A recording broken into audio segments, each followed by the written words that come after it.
She never saw the wine glass coming.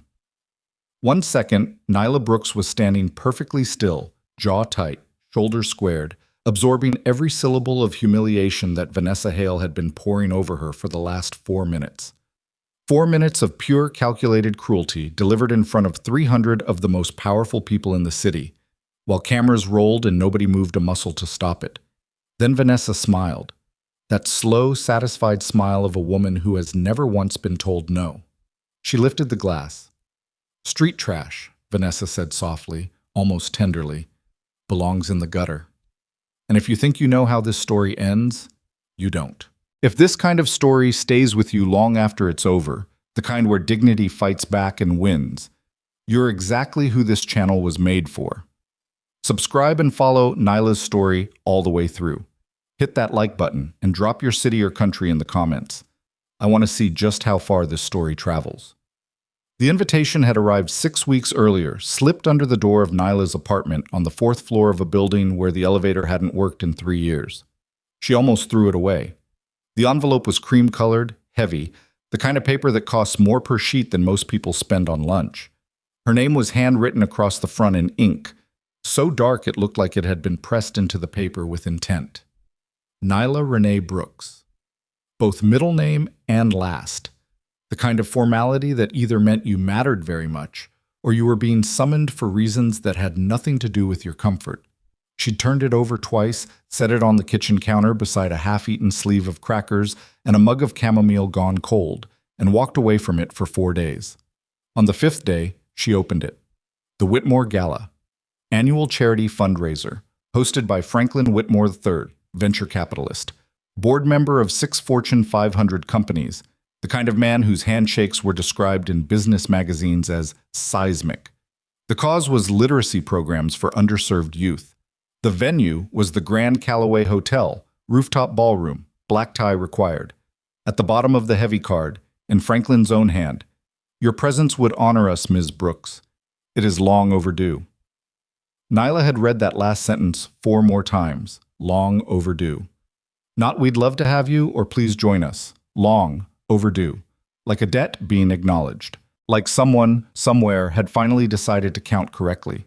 She should have called and declined. That would have been the smart thing, the quiet thing, the thing she'd spent most of her 37 years perfecting, the art of staying exactly invisible enough that the powerful people couldn't see her, while still being close enough to the machinery of their world to keep it running. Instead, she stood in front of her closet for 40 minutes, pulled out the one dress she owned that didn't come from a sale rack, a deep burgundy wrap dress, simple, elegant in the way that things are elegant when they're made well but not made for show, and said out loud to no one in the empty apartment, "All right, one night." She arrived 20 minutes late, which was intentional, not fashionably late, strategically late. Late enough that the cocktail hour would be wrapping, conversations would have settled into their comfortable grooves, and nobody would pay particular attention to one woman walking in alone while everyone else was already busy performing for each other. The lobby of the Grand Callaway smelled like fresh lilies and old money. That specific blend of floral arrangement and aged wood and something expensive burning in a fireplace somewhere that whispered, "You don't belong here to certain people, and welcome home to others." Nyla had been in enough of these spaces over the years to know which category she was supposed to fall into, and she had stopped caring about that particular message somewhere around age 29. The elevator to the rooftop required a key card. She had one. She slid it through the reader, stepped in, and watched the lobby disappear below her as the car climbed. When the doors opened, the ballroom hit her like a physical thing. 300 people, crystal everywhere. Tables draped in white linen with centerpieces that were probably individually worth more than Nyla's monthly rent. A string quartet working through something classical near the far wall. And the light in that room was the kind that had been designed specifically to make beautiful people look more beautiful, which meant it was also specifically designed to be unkind to anyone who didn't match the template. Nyla stepped out, took one breath, and scanned the room the way she always did in unfamiliar spaces. Exits first, then clusters of people, then the ones who stood slightly apart, the ones watching rather than performing, then the bar, because that's where the real conversations happened. She found a spot near a pillar, accepted a glass of sparkling water from a passing server, and started doing what she was actually there to do. Listening. She had been watching Franklin Whitmore III for about 20 minutes, watching him work the room with the practiced ease of a man who had been doing it since before he could legally drink, when she first noticed the woman. You couldn't not notice her. That was probably the point. Vanessa Hale was the architectural centerpiece of every room she occupied. 5'9" in heels that added another 4 inches. A champagne-colored gown that had been designed to look effortless and had clearly required enormous effort, hair that swept in waves over one shoulder, the kind of bone structure that made other women feel tired just looking at it. She moved through the ballroom like she owned the floor plan, and the way people parted for her, instinctively, without being asked, told Nyla everything she needed to know. This was Franklin's woman, and Franklin's woman ran Franklin's social world, which meant she ran this room, which meant if Vanessa Hale decided she didn't like something, that something had a problem. Nyla noticed her, filed her away, turned her attention elsewhere. That was her second mistake of the evening. Her first had been coming at all. The trouble started small, the way real trouble usually does. Nyla had moved toward the side of the room where a cluster of women were talking, not to join them exactly, just to move naturally through the space rather than anchor herself to the pillar all night. She'd caught the edge of a conversation about a nonprofit restructuring, mentioned something factual and relevant, and one of the women, 40s, sharp eyes, silver earrings, had turned to look at her with genuine interest. "Who do you work with?" the woman had asked. Not rudely, actually curious. "I work independently," Nyla said, which was true. "On what?" "Financial architecture, restructuring mostly, some private consulting." The woman with the silver earrings had opened her mouth to follow up when the air in that small circle changed temperature. Not physically. But Nyla had spent enough years reading rooms to feel the shift before she could explain it. She turned. Vanessa Hale was standing 3 feet away, champagne flute held loosely in 2 fingers, looking at Nyla the way you might look at something on the bottom of your shoe that you weren't quite sure how it got there. "I'm sorry," Vanessa said, and her voice was the specific kind of sweet that had poison underneath it. "But I don't think I've seen you before." She tilted her head slightly. "Were you someone's +1? It wasn't a question. It was a classification. "I have my own invitation," Nyla said. Calm. The calmness wasn't performance. It was the calmness of someone who had been here before. Not in this exact room, but in this exact moment. The moment when someone decides to use you to sharpen themselves in public. Vanessa's eyes moved up, then down, then back up. It was the kind of deliberate assessment that was designed to be witnessed by everyone nearby. "That dress," Vanessa said, "is interesting." The woman with the silver earrings went very still.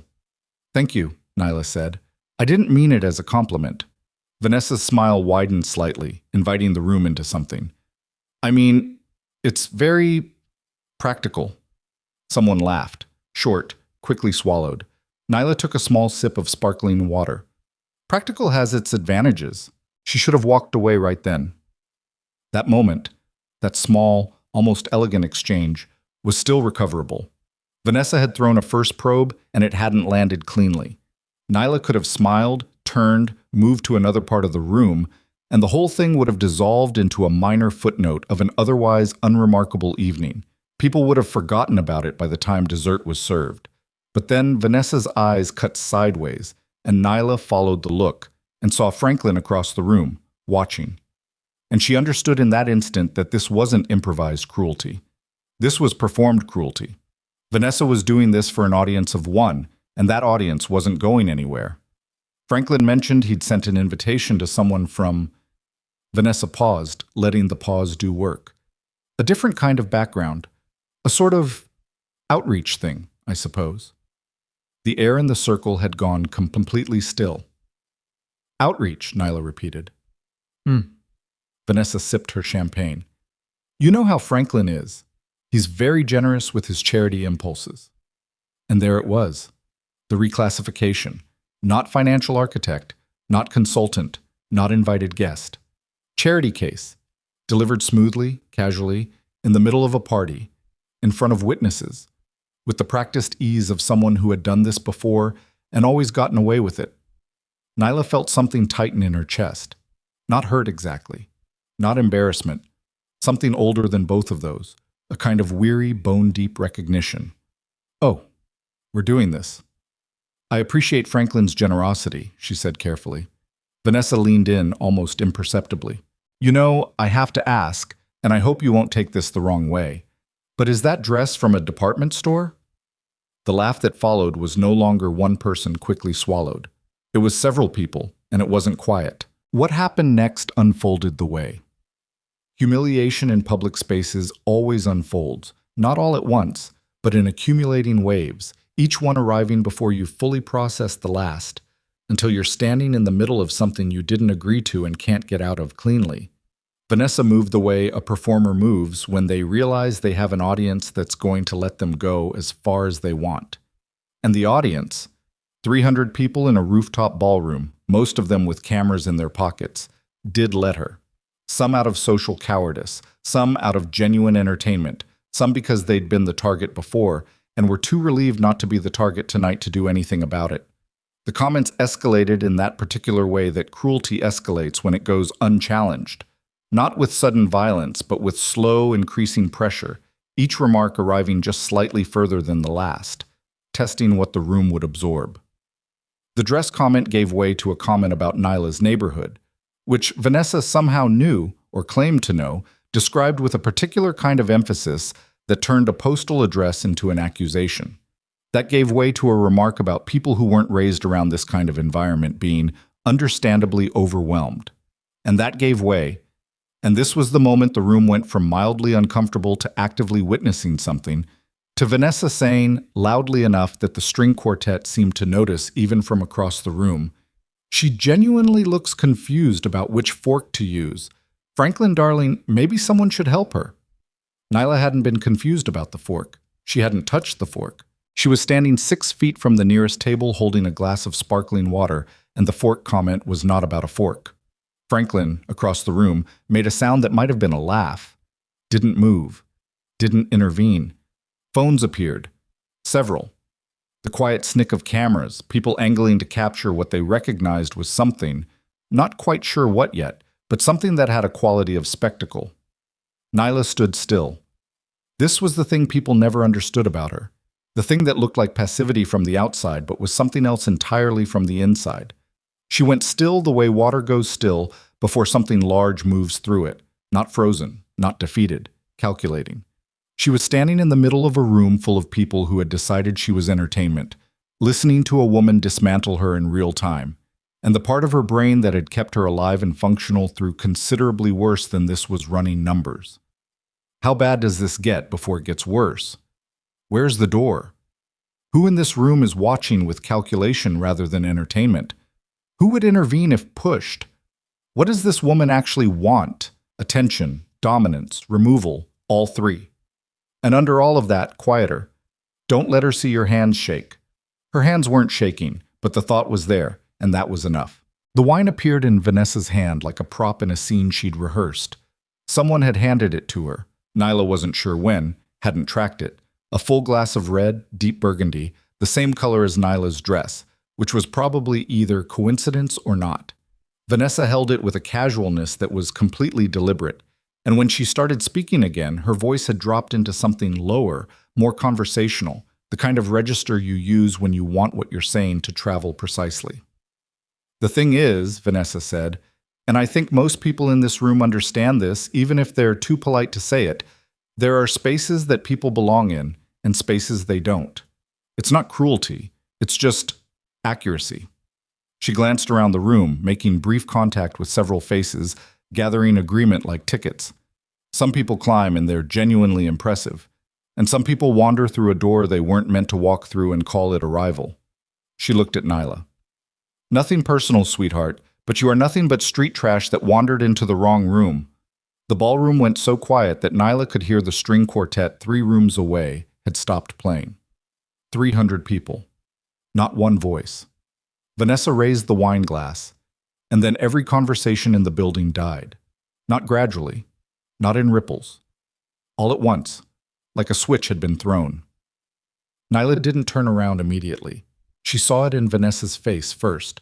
The way the woman's expression changed, the confidence flickering like a light with bad wiring, her eyes moving to something behind Nyla and above, recalculating rapidly. Then the footsteps.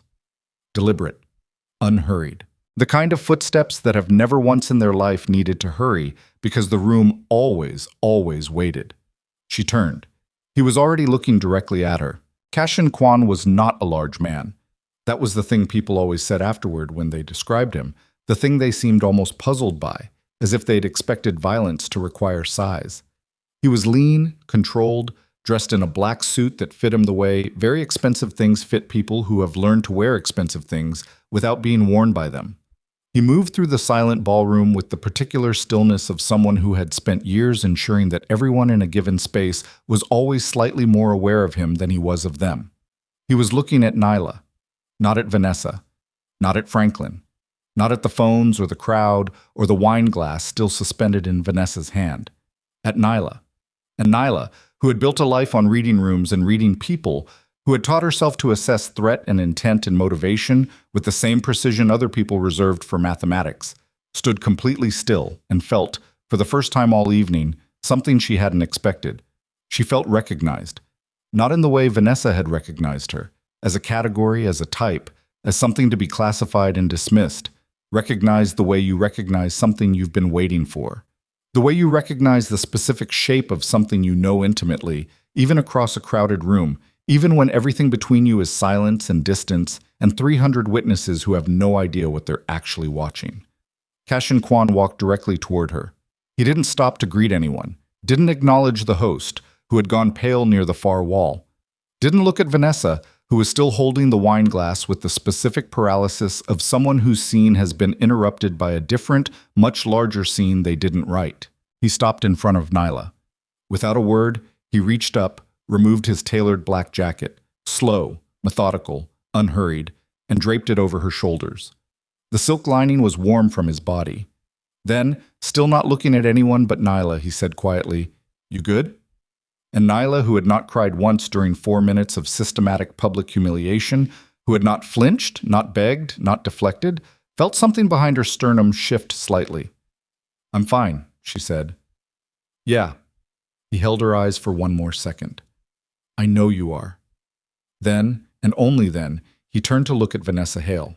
The wine glass was still in her hand, the room was still silent, and Cassian Kwan, calmly, with the particular stillness of a man who had never once in his life raised his voice because he had never needed to, said, "Who did this?" Vanessa Hale had been in difficult rooms before. She'd sat across from corporate lawyers who billed $400 an hour and didn't blink. She'd navigated divorce mediations, hostile board meetings, the specific social warfare of women who smile while they're cutting you. She had a gift. She'd always believed this about herself, had built her entire life on it, for reading a room and understanding, instinctively, where the power was and how to position herself closest to it. So when Cassian Kwan turned and looked at her, she did what she always did when challenged. She laughed. It came out exactly the way she intended. Light, dismissive, the laugh of a woman who finds the situation mildly amusing rather than threatening.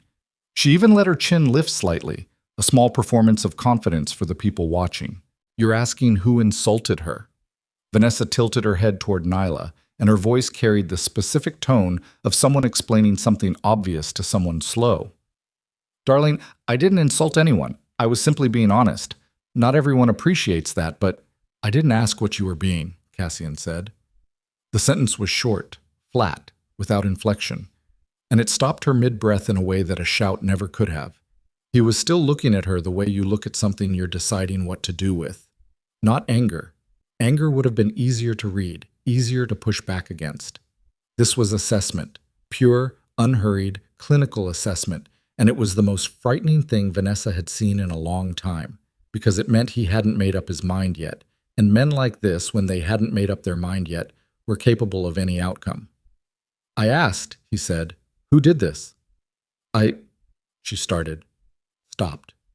The wine glass was still in her hand, and she became suddenly, acutely aware of it. "I was having a conversation with Franklin's guests. That's not—" "Franklin." Cassian said the name without moving, without raising his voice, without looking away from Vanessa. But across the room, Franklin Whitmore III, who had hosted 3 presidents at this same hotel, who had 15 employees whose entire job was to manage his public image, who had never in his life been summoned by the sound of his own name. straightened his spine, and took 2 involuntary steps forward. That was when the room understood something had changed. Not just the temperature of the moment, the geometry of it, the way power was arranged in the space. An hour ago, this room had belonged to Franklin Whitmore. 30 minutes ago, it had belonged to Vanessa. Now it belonged to no one, which meant it belonged to whoever spoke next with the most certainty. Cashin waited. Franklin crossed the room in the way a man crosses a room when he's not sure whether he's walking toward an opportunity or a problem. He smiled, the polished, reflexive smile of a man whose face had been doing this without his permission for 30 years, and extended his hand. Cassian, I wasn't expecting— No, Cassian agreed pleasantly. You weren't. He didn't take the hand. Franklin's arm hung in the air for a full 2 seconds before he brought it back down. And those 2 seconds were the longest 2 seconds most people in that room had ever watched another person endure. Someone near the bar made a sound, half breath, half swallow, and then went silent. You weren't invited, Franklin said. He was trying to find solid ground, some frame he could stand on. Host's authority, property rights, social convention, anything. I'm glad you're here, but this is a private— Where are your people? Cassian asked. I'm sorry? Your security. Cassian glanced toward the entrance.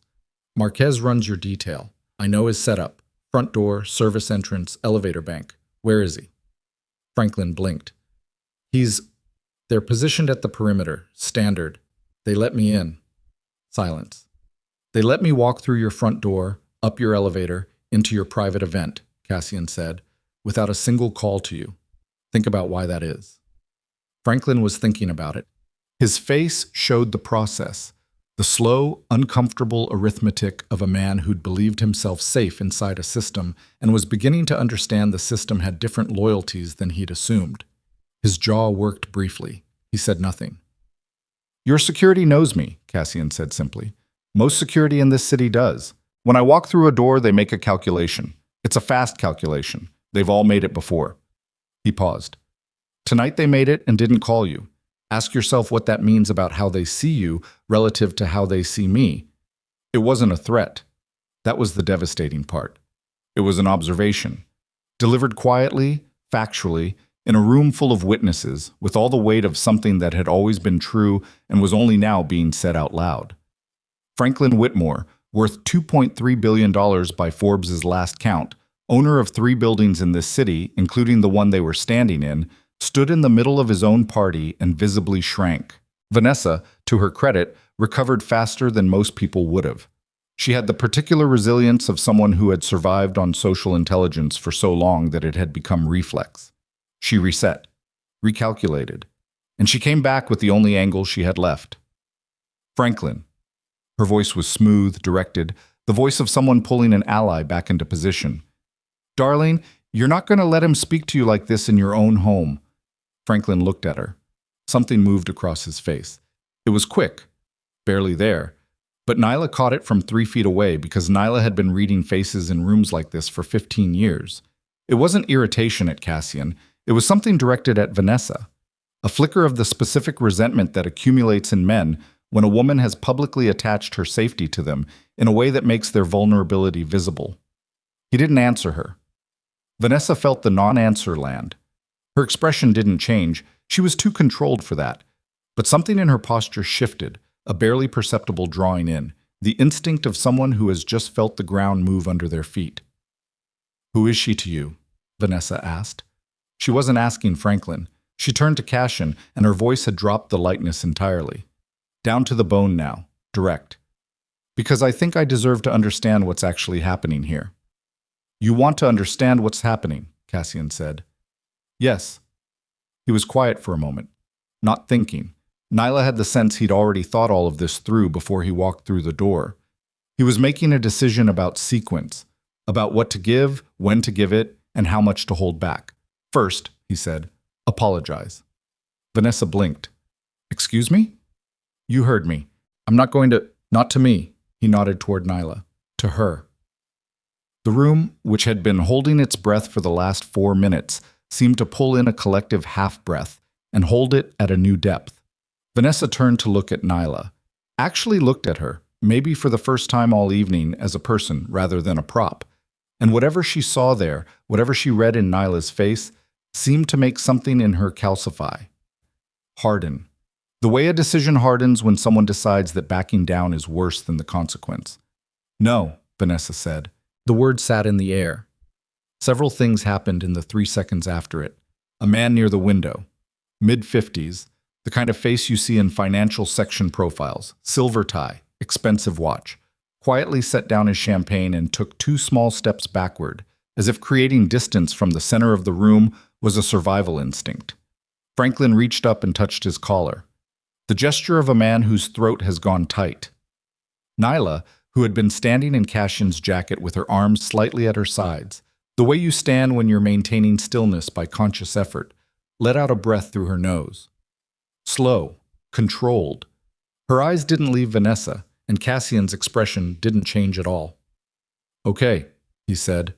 That was the thing that frightened people most about him, Nyla would think later. Not the things he threatened, not the things he promised, the things he simply acknowledged. Okay. Like a door closing, like a calculation completing. He turned slightly to his right, toward a man who had been standing roughly 8 feet back and to the side, someone most of the room had registered as background without realizing it. Average height, gray suit, a face designed to be forgettable. He'd been there since Cassian arrived, and Nyla had clocked him immediately. The way he stood slightly on the balls of his feet, the way his eyes moved in a pattern rather than following the conversation, the way his jacket hung half an inch too low on the right side. Cassian didn't speak to him. He made a gesture, small, specific, the kind of communication that lives between people who have worked together long enough that language has compressed into motion. The man in the gray suit took out his phone and made a call. He didn't say anything, just held it to his ear for 4 seconds, then lowered it. "What did you just do?" Franklin asked. His voice had climbed half a register. "What was that?" "I let someone know we're still here," Cassian said. "Who?" "People who were starting to wonder." He looked at Franklin. "When I go somewhere and I'm not back when expected, people get concerned, you understand." "That's—" Franklin stopped, started again. "That sounds like a threat." "Franklin." Cassian said his name gently, almost kindly, which was somehow worse than anything else he'd said so far. "A threat is when someone tells you something bad is going to happen. What I just told you is that people know where I am. That's not a threat. That's information." A pause. "Whether that information concerns you depends on things I don't control."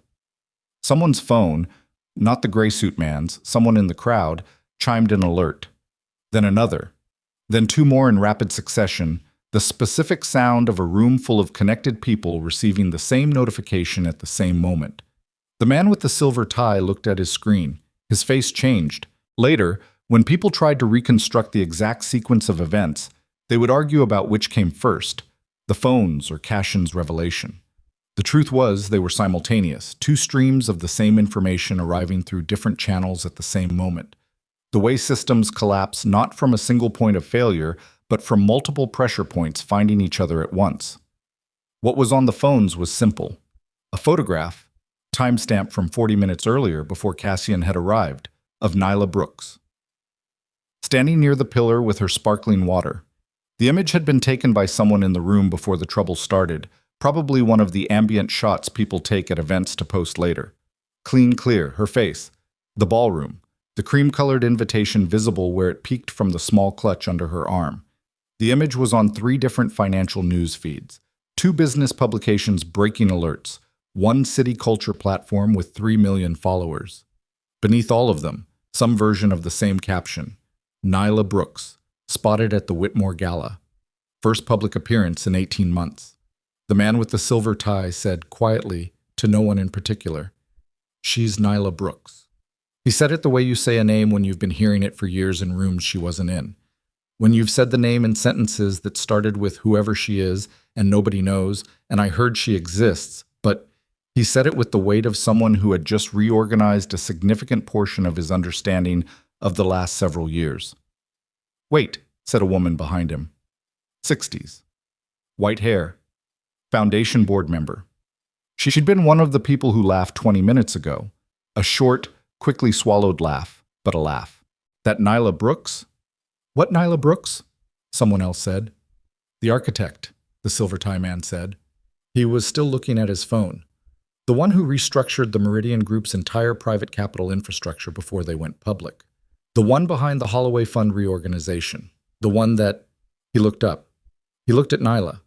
He looked back at his phone. Nobody's ever photographed her before. Vanessa said, "What are you talking about?" Nobody answered her. That was the first real sign of how fast things were moving, that a room that had been oriented around her for the last 30 minutes had stopped including her in its attention without anyone deciding to stop. Nyla felt the shift the way you feel a current change direction in water. Before, the room's attention had been a weapon pointed at her. Now it was something else. Not warmth exactly, nothing so simple, but a kind of rapid recalibration. The social equivalent of a room of people simultaneously realizing they'd been reading a map upside down. She didn't let herself feel anything about that yet. The feeling would come later, in the car, alone, where she could afford it. Cassian turned to look at her. One eyebrow moved fractionally, a question only she could read, asking if she was ready, asking how much she wanted said here, in this room, in front of these people. She held his eyes for a moment. Then she gave him the smallest nod. He turned back to the room. 8 years ago, he said, and his voice had a different quality now. Not louder, but wider somehow, filling the room differently. The voice of someone making a statement that will be repeated. I was running 3 legitimate businesses and 12 that weren't. I had more money than I could account for, a legal team I paid to ask fewer questions, and a structural problem that was eventually going to put me in front of a federal grand jury. He said it without apology or performance. Just fact. I needed someone to look at my entire financial architecture, the legitimate and the not, and rebuild it from the foundation up. Someone who was brilliant enough to see the whole picture. Someone who had the specific kind of integrity that meant they'd never use what they knew. And someone who didn't want credit, who actively didn't want it. He paused. Those 3 things together are almost impossible to find. The room was not breathing. She found me, he said, not the other way around. She'd already mapped 3 structural vulnerabilities in operations I'd never disclosed publicly. She walked into a meeting I didn't know was a meeting and told me exactly what would collapse and when and why, and then she told me what she could do about it. He looked at Nyla again briefly. She was 29. She had a 4th-floor apartment with a broken elevator, and she came to that meeting in a gray blazer from a department store, and she was the most dangerous person in the room by a significant margin. Someone audibly exhaled. She spent 4 years rebuilding what I had into something that could stand in daylight, Cassian continued. Quietly. No name on anything. No stake in the outcome beyond the work itself. She turned down every offer I made her. Equity, properties, partnerships. She didn't want any of it. He stopped. I used to think that was stubbornness. It took me a while to understand what she was actually doing. She was testing, said the woman with white hair softly, understanding arriving in her voice. She was testing, Cassian confirmed. She wanted to know what kind of world she was operating in, who would see her without knowing what she was worth, who would respect her when she looked like nothing. He let that sentence sit. He let the entire room do the arithmetic of the last 40 minutes while that sentence sat. Well, the silver tie man exhaled. He looked at the woman beside him, who looked at the floor. He looked at Franklin. He looked at where Vanessa was standing. He looked finally at Nyla, and his face had the expression of a man doing something he found deeply uncomfortable because the alternative was worse. I owe you an apology, Miss Brooks. Gordon, Vanessa said sharply. I laughed, the man named Gordon said. Quiet, direct. Not to Vanessa, to Nyla. When she said what she said, I laughed, and I shouldn't have. He met Nyla's eyes. I'm sorry for that. The woman with the white hair said, So am I. Then someone else. Then another person. Not all of them. Some were still fixed in place, working out what version of this moment worked for them. But enough. Enough that the room's shape changed again, and this time the center of it was not Vanessa Hale. Vanessa had gone very still. The thing about Vanessa Hale was that she was not stupid. This mattered, because stupid people in the middle of collapsing moments often make a different kind of mistake. A panicked, scrambling mistake, full of noise. Vanessa was smart enough to see what was happening with complete clarity. Smart enough to understand the precise distance between where she'd been 20 minutes ago and where she was now. Smart enough to know that the next 30 seconds would determine whether she had any path forward at all. She looked at Franklin. Franklin was looking at the floor. His jaw was tight. His hands were at his sides and his right hand. She noticed this with the kind of perception that kicks in when everything depends on reading correctly. Was slightly clenched. He wasn't going to help her. That realization arrived in her chest like something physical, not because she was surprised. She'd known Franklin long enough to know his calculations. But knowing and feeling are different events, and the feeling of it there, in front of 300 people, was something she was not prepared for. She looked at Cassian. He was watching her with the same unhurried patience he'd had since he walked through the door. Like a man who has already decided what the end of the scene looks like and is simply waiting for everyone else to arrive at it.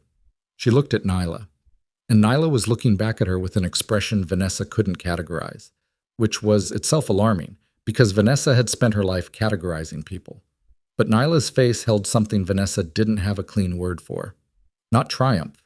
There was no heat in it, no satisfaction, none of the glow of someone watching a reversal.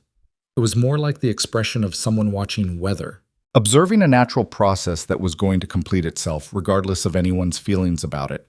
It made Vanessa, for the first time all evening, feel genuinely afraid. "This isn't," she started. Her voice came out smaller than she intended, and she heard it and hated it. She reset.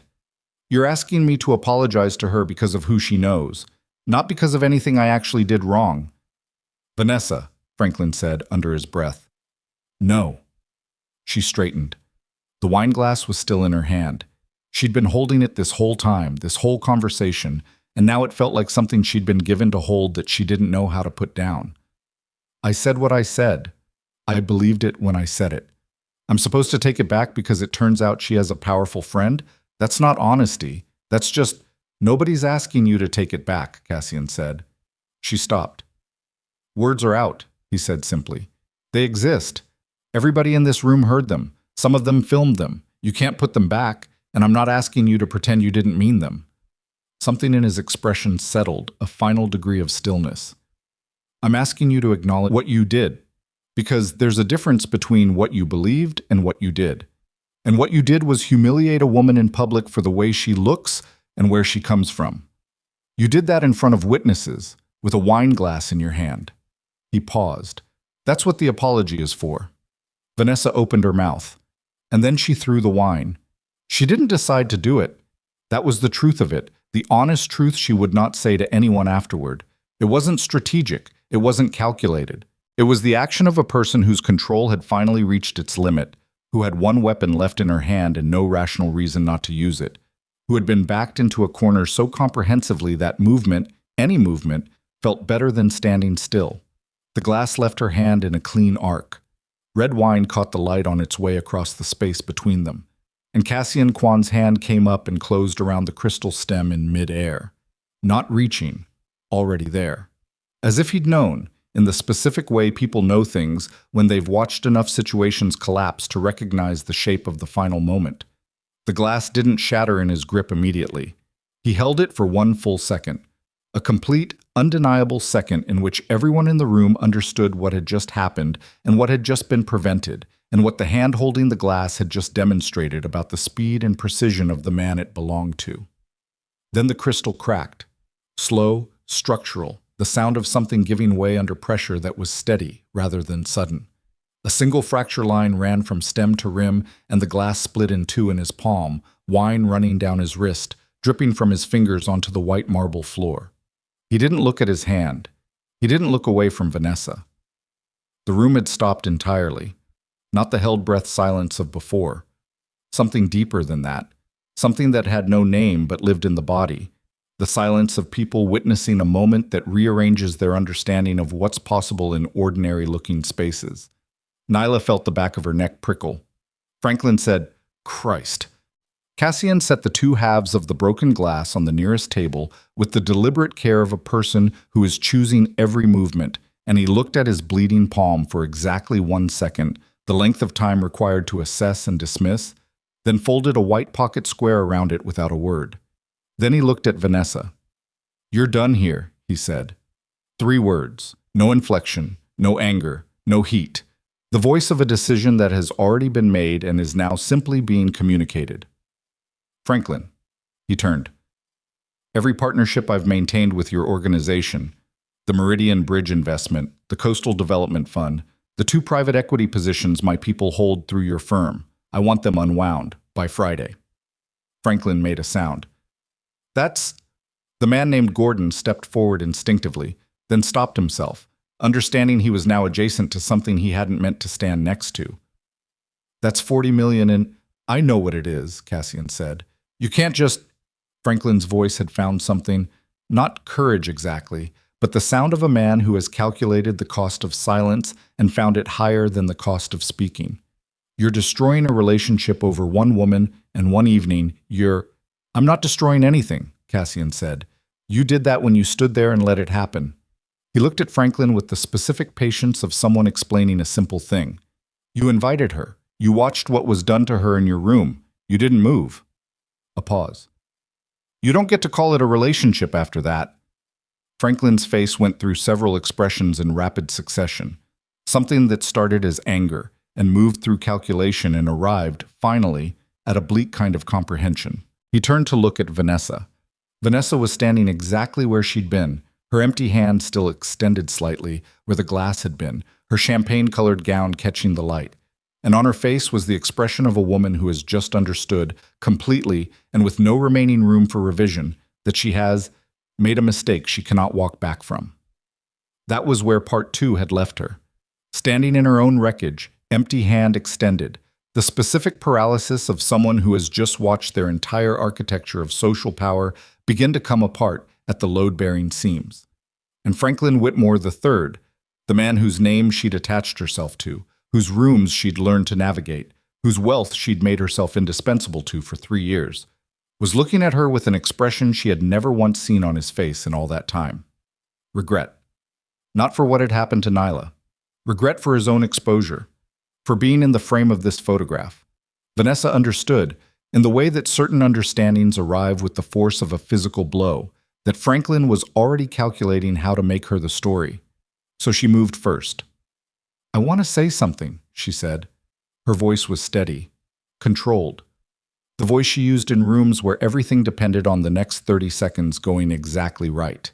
She looked at Nyla, directly, without the performance of before, stripped down to something that might, in another context, have looked like sincerity. What I said was cruel. I knew it was cruel when I said it. I said it anyway because I was... She stopped, recalculated. Because I wanted to. A breath. I'm sorry. The room waited. Nyla looked at her for a long moment, not measuring the apology for what it was worth. Nyla's face had the expression of someone who had already finished that calculation and set it aside. She nodded once, small, clean, the nod of someone who has received information and filed it appropriately. Okay, Nyla said. That was all. Just okay. No warmth, no coldness, no ceremony. The single syllable of a woman who was done being the subject of this particular conversation and was ready for it to be about something else. Vanessa had expected anger or grace or some form of public absolution that she could use. Okay gave her nothing. It was in its own way the most devastating response possible, what nobody in that room was prepared for. Not Cassian, not Nyla, not the man named Gordon with his silver tie and his financial news alerts, not even Franklin Whitmore, who had spent 20 years believing he understood the mechanics of every room he'd ever stood in, was what came through the door 4 minutes later. The first sign was the gray suit man's phone. He'd been standing exactly where he'd been since Cassian arrived, and he'd been doing the same thing he always did, running the perimeter with his eyes, tracking movement, the invisible math of a man whose entire professional existence was the management of threat. He looked at his phone with the specific quality of attention that meant the information was not routine, and then he crossed the room in 8 steps and said something directly into Cassian's ear. Cassian didn't react visibly. That in itself was a reaction. The conscious suppression of one, the slight additional stillness of a man absorbing something he needs a second to process before deciding what to do with it. He said something back. The gray suit man nodded, moved toward the main entrance. What is it? Nyla asked. Quietly, so only Cassian could hear. He didn't answer immediately. He was looking past her, past the crowd, at the elevator bank near the far wall. "When did you leave the apartment tonight?" he asked. She frowned. "Around 8. Why?" "Did you take a car?" "Subway." "Why, Cashin? Who knew you were coming here?" The question landed with a particular weight. Not alarming by itself. The words were simple enough. But the way he asked it, the specific focus of it, told Nyla that this wasn't a casual question about her evening. This was a man who had just received a piece of information that had changed the shape of something he thought he'd already understood. "Nobody," she said. "I didn't tell anyone. I don't.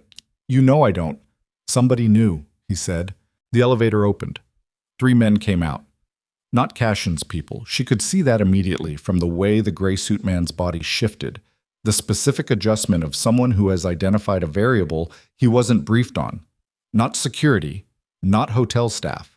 2 of them wore the expensive casual clothing of men who move through financial circles, blazers, open collars, the particular studied informality of people who have been wealthy long enough to know that effort is the tell. The third was in an actual suit, dark, and he moved with the deliberate pace of someone who has arrived at a destination he's been planning to arrive at for a while. He was in his early 60s, gray at the temples, the kind of face that read as distinguished until you looked at the eyes, which were the eyes of someone who had made a significant number of decisions over the years that distinguished people are not supposed to make. His name was Richard Sow. Nyla knew his name because she had spent 4 months 3 years ago mapping every financial connection that touched the outer edges of Cassian's restructured empire, and Richard Sow had appeared in 4 separate documentation chains under 3 different holding company names, always at the periphery, always behind enough legal distance to be technically clean. She had flagged him. In a document that she'd handed to Cassian personally, in a meeting in a coffee shop on 44th Street, in a sealed envelope that she'd watched him put in his breast pocket. She had flagged him as a potential future problem. Cassian had told her he'd handle it. She was looking at Richard Sow walking through the ballroom doors, which meant it had not been handled. Richard spotted Cassian from across the room. He smiled.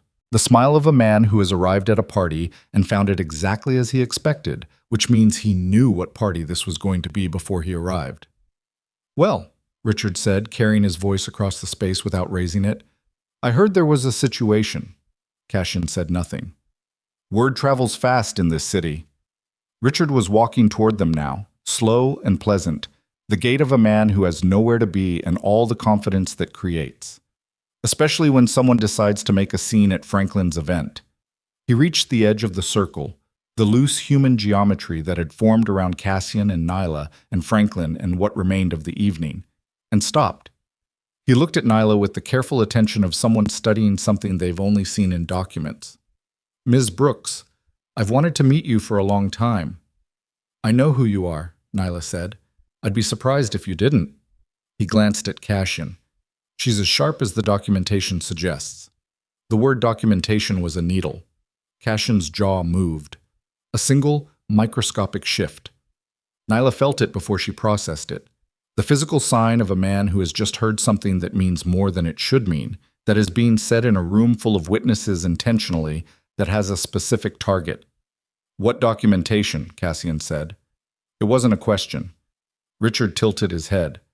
"Cassian, we've known each other long enough. Let's not do this like we're strangers." He clasped his hands in front of him, a gesture of pleasant reasonableness. "The structural analysis, the 4-month audit, the risk flagging report." He paused.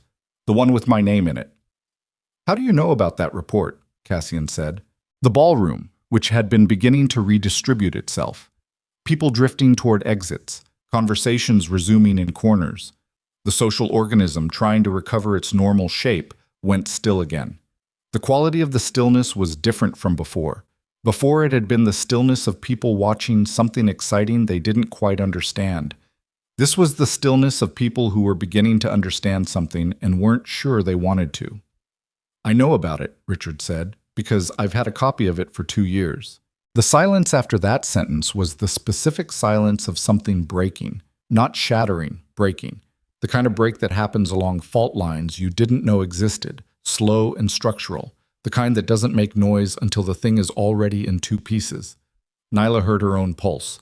She was aware, In the clinical way, she became aware of her own body in high-pressure moments, of her hands hanging at her sides and the fact that they were completely still, and the fact that keeping them still was requiring something from her. She was aware of Cassian's jacket, still draped over her shoulders, the silk lining warm. She was aware of the distance between where she was standing and the nearest exit, which the gray suit man's colleagues had quietly closed off while everyone was watching Richard walk in. 2 years. The report had been in Richard Sau's possession for 2 years. She had handed it to Cassian 3 years ago. Sealed. Personal delivery. She had not made a copy. She never made copies of anything. That was not how she worked. That was the entire foundation of how she worked. One document, one delivery, no trail. The privacy was not just protocol. It was the ethical architecture of everything she did, which meant the copy Richard Sau had, the copy that had been in his possession for 2 years, had come from Cassian's end. Nyla turned to look at Cassian. His face was a wall. She had seen his face in many configurations over 8 years. Careful, cold, amused, focused, occasionally something that in another man might have been called warmth. She had never seen it do what it was doing right now, which was hold so absolutely still that it communicated nothing at all, not even the effort of concealing something. That blankness was itself information. Cassian, she said. Her voice came out level. She was grateful for that, and furious at herself for being grateful for it. How does he have that report? Nyla, how does he have it? Not a question, a demand, and the distinction mattered, and Cassian heard it, and the brief compression of something around his eyes told her he was making a decision about the next sentence. It's more complicated than, no. She stepped back. One step. The single step of a person who needs physical space to finish a thought without the other person inside it. Don't tell me it's complicated. I need you to tell me what happened to the document I handed you. Richard Sau watched this exchange with the pleasant attention of a man at a tennis match who already knows the score. There was a period, Cassian said. He said it carefully, choosing each word like a man choosing steps across uncertain ground. 18 months ago, there was a problem with one of the outer holdings, the restructured shell in the Pacific accounts.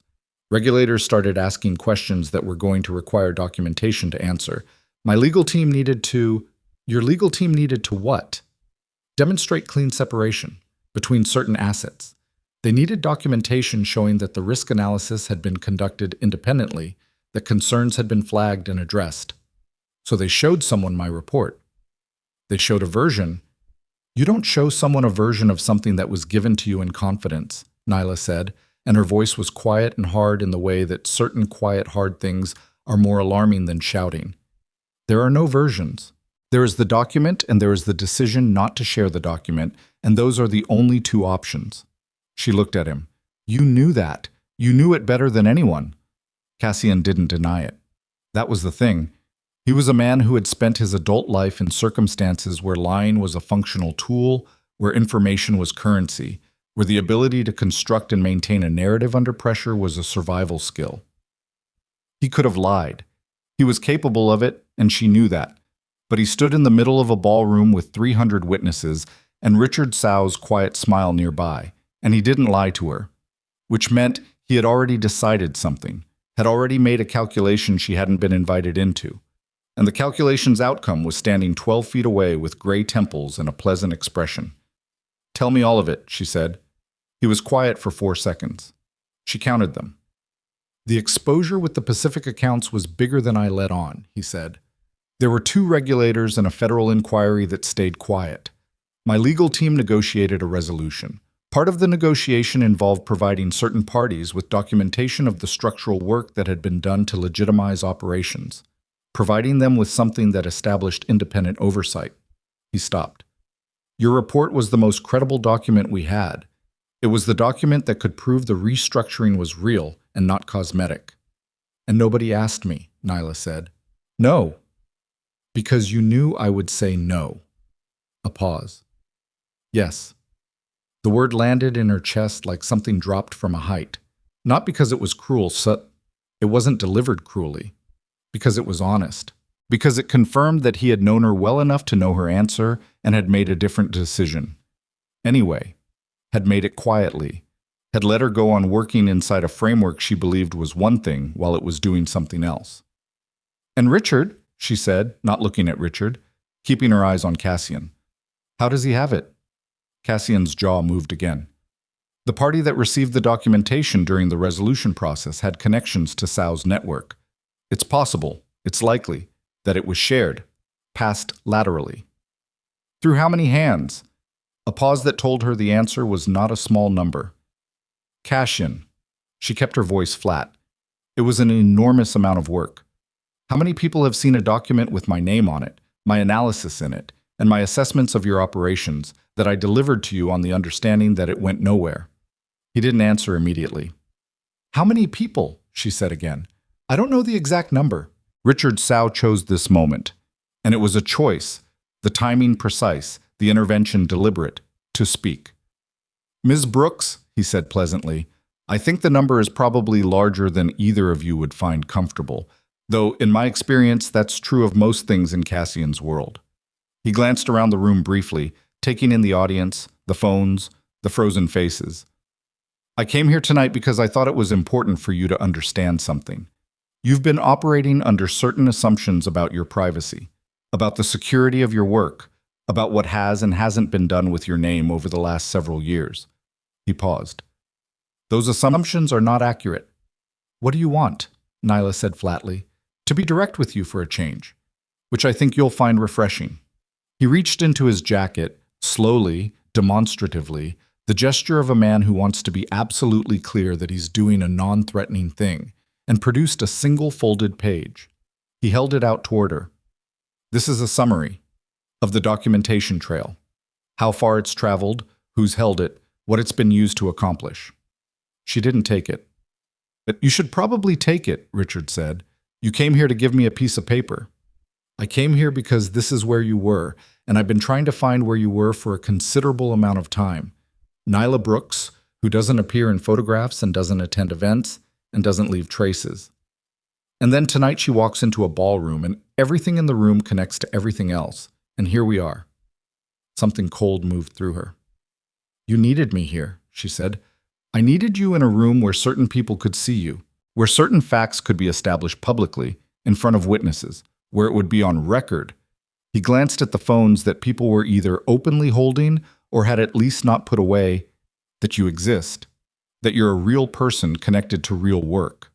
He let that sit for a moment. The value of your anonymity was significant, to you, to Cassian, to the structure you built. A pause. "And to me, because as long as you stayed invisible, your work stayed invisible, and certain things I need to establish remain unestablishable." Nyla felt something shift in her understanding. The specific cognitive shift of someone reorganizing a large amount of information very quickly, the way you reorganize a room when you find out the floor is lower than you thought. She looked at Cassian. "Did you know he was going to be here tonight?" Cassian said nothing. "Cassian. I didn't know he was going to be here tonight," he said. "I didn't know he knew you were here." "But you knew he was looking for me." The pause was exactly 1 second long. "I knew he had the report," Cassian said. "I knew he'd been building a case around it. I've been managing the exposure for 8 months. "Managing the exposure," she repeated, trying to contain, "You've known for 8 months that my name and my work were in someone else's hands, and you didn't tell me." She heard herself say it.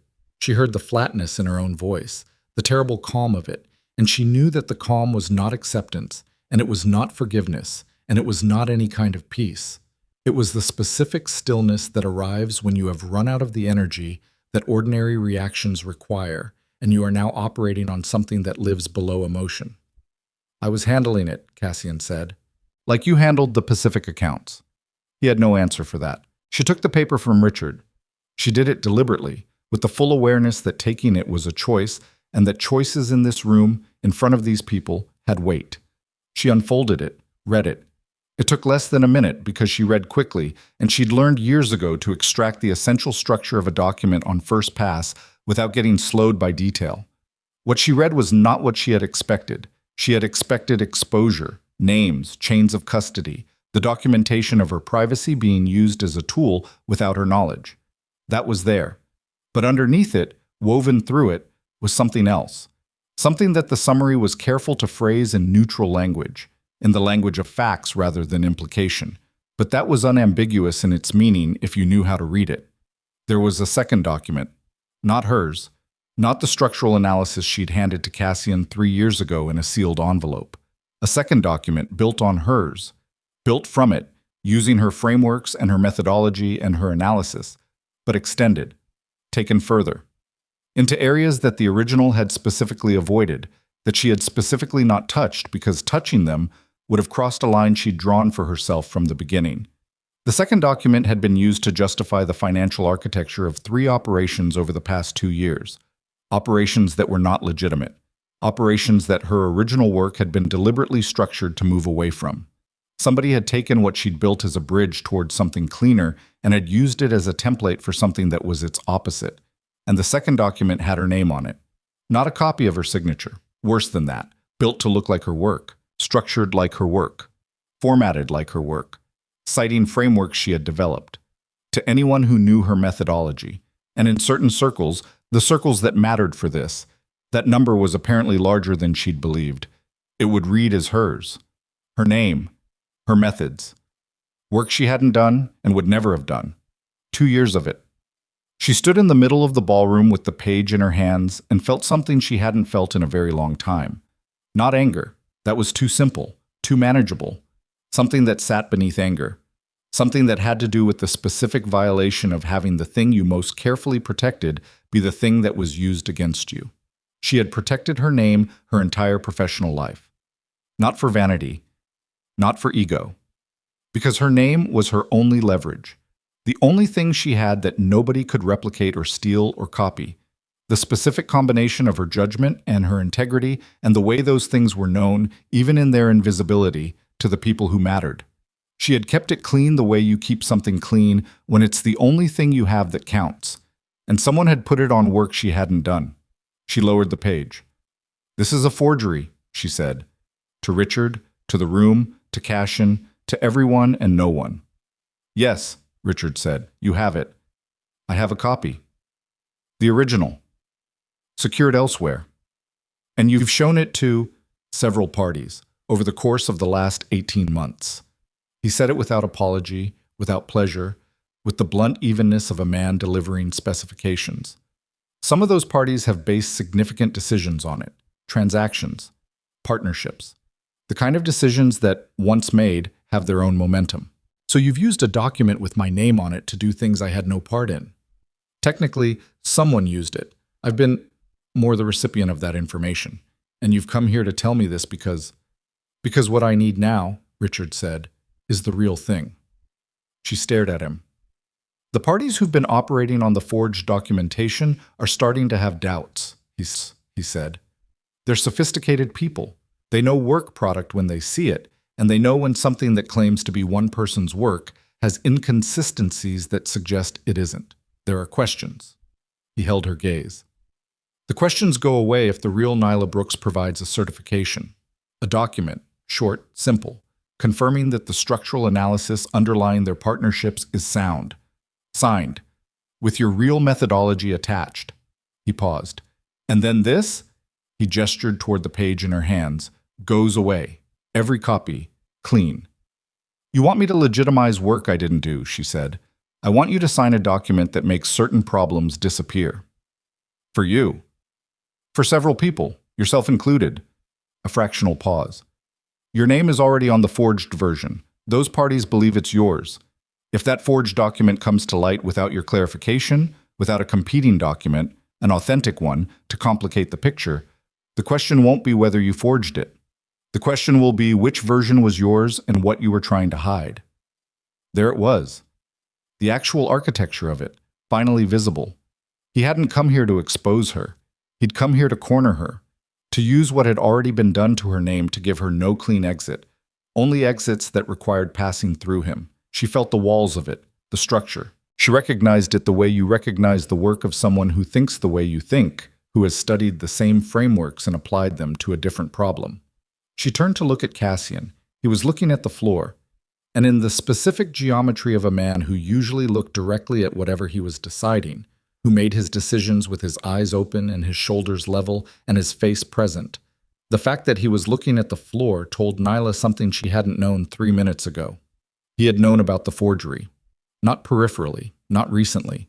He had known, and he had not told her, for the same reason he hadn't told her about the report being shared, for the same reason he hadn't told her about the Pacific accounts, for the same reason he had made every quiet decision about her work and her name and her safety that he had made over the last 3 years without her knowledge. Because he was a man who managed situations, who had always managed situations, who trusted his own management above any partnership, and who had looked at Nyla Brooks, brilliant, careful, private Nyla Brooks, and decided that telling her would create a complication he preferred to handle himself. He had handled it. This was what handling it looked like. "Cashin," she said. The room was so silent she could hear the marble. "Look at me." He raised his eyes. She held his gaze for a long time, long enough to see everything she needed to see in it. The calculation, the regret, the specific architecture of a man who cared about her and had betrayed her and was holding both of those things simultaneously without knowing how to put either one down. "How long," she said, "have you known about the second document?" His jaw moved. "Cashin, 14 months, he said. 14 months. She had seen him 17 times in 14 months. 17 meetings, conversations, one dinner where he'd ordered her tea the way she took it without being asked, because he'd memorized it years ago without making a production of the fact. 17 opportunities to say, "Nyla, there's something you need to know." 17 times he had looked at her across tables and said other things instead. She folded the paper. She put it in the small clutch under her arm. She reached up, took Cassian's jacket from her shoulders, folded it with the same deliberate care he'd used on the broken glass, and placed it on the table beside her. Then she looked at Richard Sow. "I'm not signing anything tonight," she said. "Ms. Brooks, I would encourage you to think carefully. I have thought carefully. I've thought carefully my entire professional life. What I'm telling you is that whatever you need from me, you're not getting it tonight, in this room, in front of these people, under these conditions." She met his eyes. "You've spent a significant amount of effort finding me. I am not difficult to reach when I choose to be reached. That's a decision I'll make on my own time." Richard studied her. "The timeline on this is not indefinite." "Neither is my patience," she said, "and I've been testing it tonight." She turned. She walked toward the elevator bank, past the gray suit man who stepped aside for her without being asked, past the man named Gordon, who opened his mouth and closed it again, past Franklin Whitmore, who had the expression of a man watching an earthquake, and understanding for the first time that the building he'd built his life in was standing on a fault line.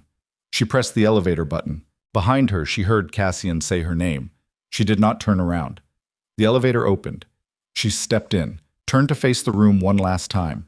300 people, a broken crystal glass on a white marble floor, a champagne-colored dress, a man in a black suit standing in the center of it all, looking at her with something in his face she didn't have the energy to name, and the doors closed between them. The elevator descended 17 floors in 41 seconds. Nyla counted them. Not because she was measuring. She wasn't measuring anything right now. Her brain had shifted out of measurement mode and into something raw, something that didn't have a professional name. She counted because counting was something her hands could do without her permission, while the rest of her dealt with the fact that the architecture of 8 years of her life had just been shown to her from the outside. And from the outside, it looked nothing like what she'd believed she was building. 14 months. The lobby arrived.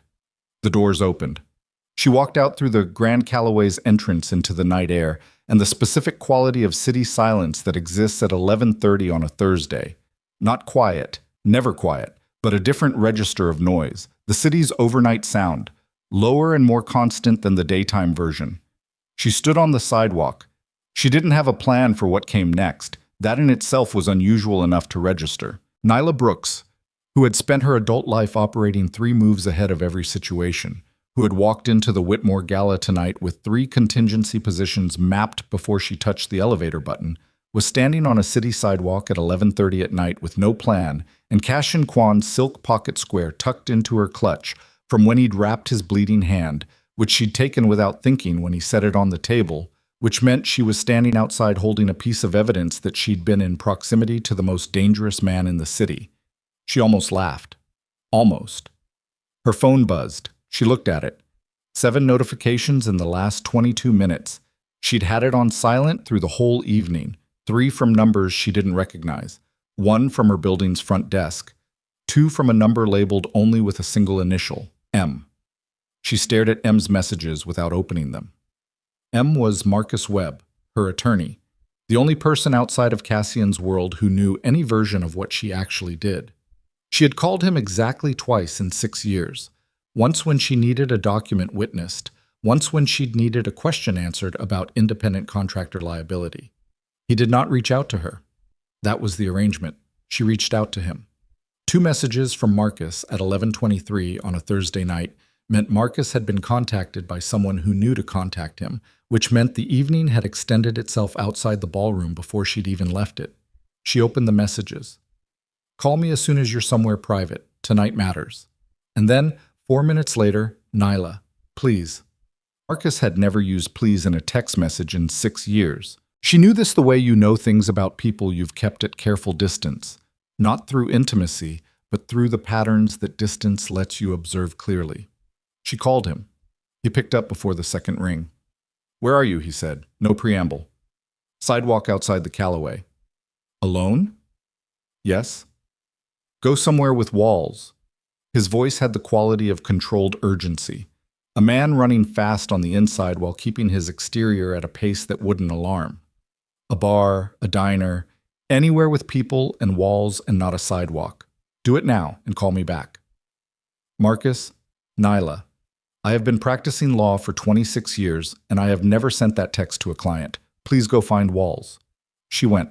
The diner was a half-block west. Vinyl booths, fluorescent lighting, a Tuesday night quiet energy even though it was Thursday. The kind of place where a woman sitting alone at 11:30 with her jaw tight drew no more attention than the guy 3 booths down reading a paperback with a cracked spine. She took a corner booth with sight lines to the door, ordered coffee she didn't want from a server who didn't linger, and called Marcus back. "Talk," she said. "I got a call 40 minutes ago from a man named Sao. Richard Sao." Her hand tightened on the phone. "He contacted you." "He had my number, which is, I don't give out my number, Nyla. You know how I operate. He shouldn't have had it." A breath. "He told me that you'd been served notice tonight. That documentation bearing your name had been entered into a civil proceeding in the Southern District, and that you had until Monday to respond, or the filing becomes a matter of public record." She absorbed this. A civil proceeding. Partnership dispute. 3 parties. The underlying asset is a holding structure that one of the parties claims was built using your proprietary methodology. They're claiming that because your methodology was used without compensation, they have a right to a portion of the structure's current value. Marcus paused. "The asset value being claimed against is $430 million. The coffee arrived. She looked at it, didn't touch it. "He moved while I was in the ballroom," she said. Not to Marcus, to herself.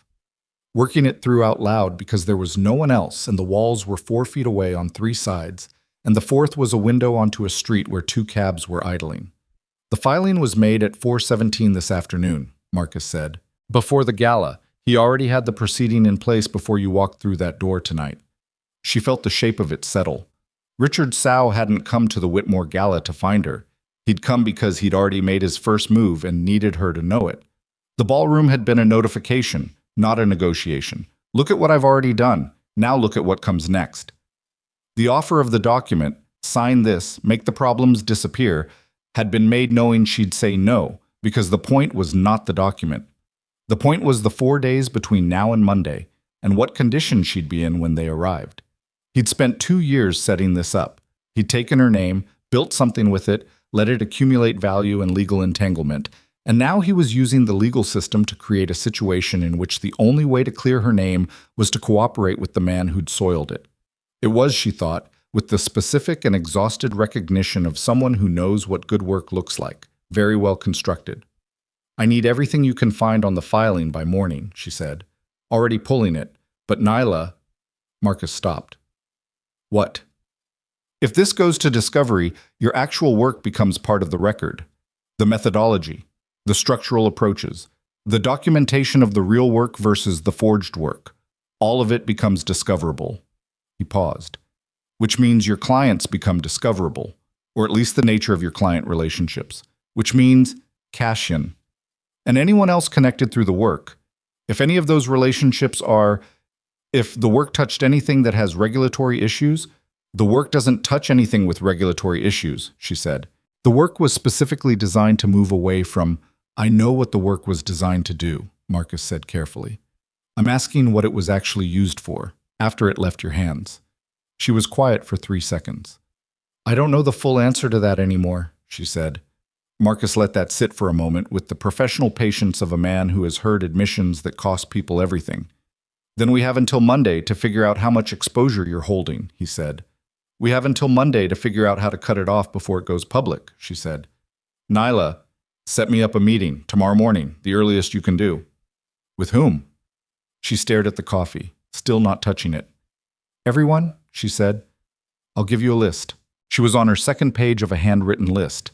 She'd borrowed a pen from the server, written it on a diner napkin because her notebook was in her apartment, and her apartment felt very far away right now, when the door opened and the cold came in with it. She knew before she looked up, not because of any signal, not because she heard his footsteps or recognized the pattern of the cold. She knew the way you know things about people you have spent years developing the involuntary skill of tracking. The particular kind of awareness that isn't surveillance and isn't affection, but is the third thing, the thing that lives between them. Cassian sat down across from her. He didn't ask permission. He didn't speak immediately. He put his hands on the table. She noticed the right one, the one that had caught the glass, wrapped now in what looked like a strip of white cloth from somewhere, not clean, already working through to red at the center. And he looked at her with the expression of a man who has had 17 floors and a city block to decide what to say, and has arrived having decided that nothing he'd prepared was adequate. How did you know where I was? She said. I have a guy, he said. You have a guy watching me. I had a guy watching the building tonight because you left without the detail, and He stopped. Restarted. I was worried. You were worried, she said. The flatness in her voice was not performance. It was the sound of someone who has run out of the energy that inflection requires. You were worried. Not worried enough to tell me about the report being shared. Not worried enough to tell me about the Pacific accounts. Not worried enough, in 14 months of watching a forged document with my name on it circulate through at least 3 legal proceedings, to pick up the phone and, I know, he said. Stop saying you know. What do you want me to say? I want you to explain to me, she said, and her voice dropped lower, which meant it got quieter, which meant it got harder. How a man who built his entire second life, the legitimate life, the one that lets him walk through rooms like that ballroom without handcuffs, how that man decided that the person who built it for him was someone he could manage around, like a risk factor, like a variable. Cassian's jaw was tight. He was looking at her directly, which she'd learned over years was how he received things he had no defense against, with his eyes open and his face present, not looking away, because looking away would be dishonesty, and dishonesty was the one thing he seemed to have an actual moral position about, even when everything else was negotiable. I was protecting the structure, he said. The structure. If you'd known about the report being shared, you would have walked, you would have pulled back, and the whole thing would have— Yes, she said. I would have walked. That was my right. I know. It was always my right. The entire premise of how I work, the entire reason you came to me instead of any of the 1,000 other people who could have done some version of what I did, was that the work was mine, my call, my name, my judgment about what it touched and what it didn't. She held his gaze. You understood that. You agreed to that. And then the first time it became inconvenient, you made a different decision without telling me. Cassian was quiet. 14 months, she said again. Yes. Say it. I knew for 14 months, he said, and I didn't tell you. The diner hummed around them. A bell above the door. The server refilling someone's water 3 booths away. A radio in the kitchen playing something with a bass line that came through the wall as a feeling rather than a sound. Richard Sow filed a civil proceeding at 4:17 today, she said. My name is in it. The forged document is in it. There are 3 parties claiming a combined $430 million in asset value based on methodology they're attributing to me. Something shifted in Cassian's face. Fast, controlled. He reached up and touched the edge of his jaw with 2 fingers, a gesture she had never seen from him before, the gesture of a man whose brain is running very fast and whose body is the only place it shows. He filed before tonight, Cassian said. Before tonight. So he had the ballroom staged. He needed you in public, on record, in a room full of witnesses and cameras connected to me before he dropped the filing. It establishes my proximity to your world, she said, in case I try to claim the forged document is the only connection between us. Cassian's hand came down flat on the table. Not a slam. Controlled, precise. The specific force of a man channeling something into a surface rather than into the air. He's been building this for 2 years, he said, at least. And he got to you through my exposure, through the Pacific Accounts resolution. He said it like a man completing a diagnosis he wished he'd made 14 months ago. I handed him the entry point. Yes. Nyla, I can't do this part right now, she said. I cannot sit in a diner at midnight and do the part where we process what happened between us because I don't have the bandwidth for it. I have until Monday. Richard Sow spent 2 years setting this up, and I have 4 days to take it apart, and I need to think. Tell me what you need. I need to think, she said again. Tell me what you need from me. She looked at him. The cloth around his hand had worked through to full red at the center now, the cut from the crystal deeper than he'd let show in the ballroom. He hadn't had it looked at. He'd followed her down 17 floors in a city block with a palm that needed stitches, and he was sitting across from her in a fluorescent-lit diner asking what she needed from him. She hated that this registered. She hated that it was the kind of detail that lived in the same part of her that tracked everything, that noticed, involuntarily, the specific expression on his face when she'd told him about the filing, the way his body had gone very still, and then the hand had come down on the table, the way it was the stillness of a man who was angry not at her, but at something he'd done that he couldn't undo. She hated that it registered, and she noted it, and she set it aside. The original document, she said, the real report, the one I handed you. Where is it now? Physical copy. Safe deposit, bank on 53rd. Who else has access to that box? Nobody. Your legal team. The box is mine, not firm associated. It's a personal account. I need a photograph of the document, she said. Original metadata intact. Timestamp, authorship data, file signature. Whatever proves the creation date and the authorship chain. She held his eyes. And I need it tonight. The bank is closed. I know the bank is closed. A pause. He looked at her with something that in another conversation might have been the beginning of a smile and wasn't quite. You want me to get into a bank at midnight. I want you to do whatever it is you do, she said. That gets things done at midnight. I don't want to know the details. I just need the photograph. You don't want to know? No. That's new? A lot of things are new tonight, she said. He looked at her for a moment. Something moved through his expression. Not quite what she'd call emotion, and not quite what she'd call calculation. Something that lived in the space between them, the space that 8 years of proximity had built, and that tonight had cracked along a line she hadn't known was there. I'll get the photograph, he said. He stood. Cassian. She said it before she'd decided to. He stopped. Get your hand looked at. He glanced down at the cloth, back at her. He didn't say anything, which was its own sentence. She looked away first. The door opened and closed, and the cold came in and left with him. She worked on the napkin for 40 minutes after he left. Marcus called back at 12:40 with the filing details, and she listened with the phone wedged between her shoulder and her ear while she added to the napkin list, and the list was becoming something she needed more than a napkin for. She called the server over, asked for a yellow legal pad, which the woman produced from behind the counter with the practiced acceptance of a person who works overnight in a city diner and has long since stopped finding any request unusual. The pad cost her $3. She paid it. The filing had 4 components. Sow had been thorough. She'd expected thorough, but the actual structure of it was beyond thorough. It was surgical.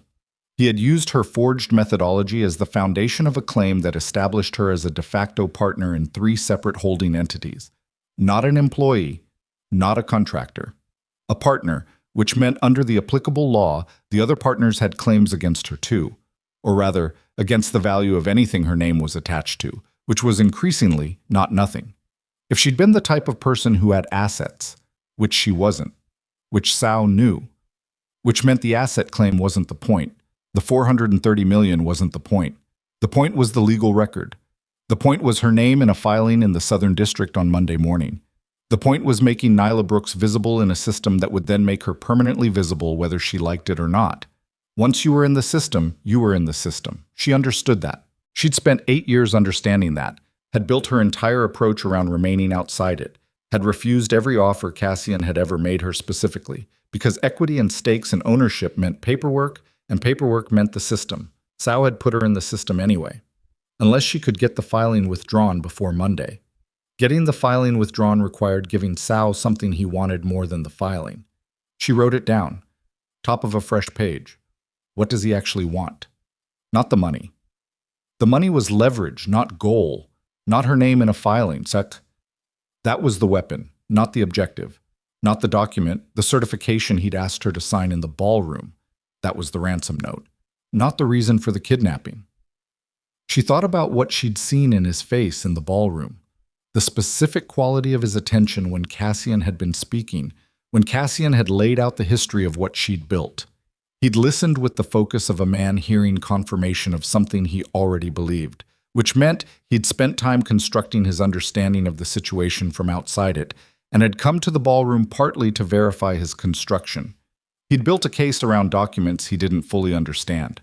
Her methodology, her frameworks.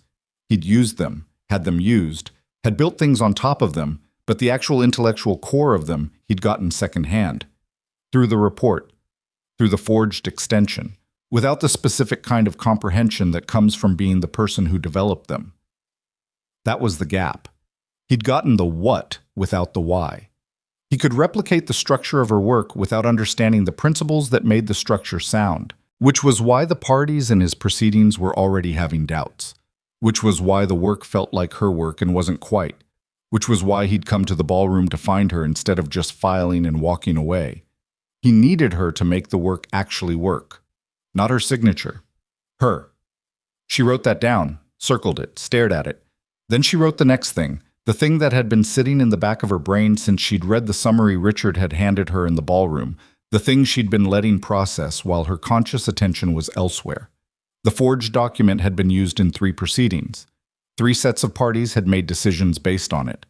3 asset structures existed that currently bore her name without her authorization. Those structures existed. They had real legal reality. They had value. Not 430 million, that was inflated. Sao's legal team had almost certainly bloated the number, but real value, real structure, real assets inside them that had been built on the bones of her methodology. If she could establish the forgery, and she could, with the original document's metadata and her actual methodology on record and Marcus working the legal track, she could potentially claim those structures, not as a victim seeking damages, as the actual architect whose intellectual property had been used without authorization. She could walk into Sao's proceeding not as a defendant but as a creditor. She stopped writing, stared at what she'd written. The only way it worked was if she came out of invisibility completely, if she filed her own documents, if she put her name on record, deliberately and publicly, in a way that established clear authorship and clear legal standing. Everything she'd spent 8 years avoiding, everything she'd structured her entire professional life around not doing.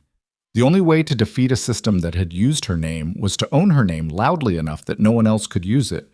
She looked at the legal pad, the circled sentence, the 2 pages of notes that had started as a defensive map and had become something else entirely.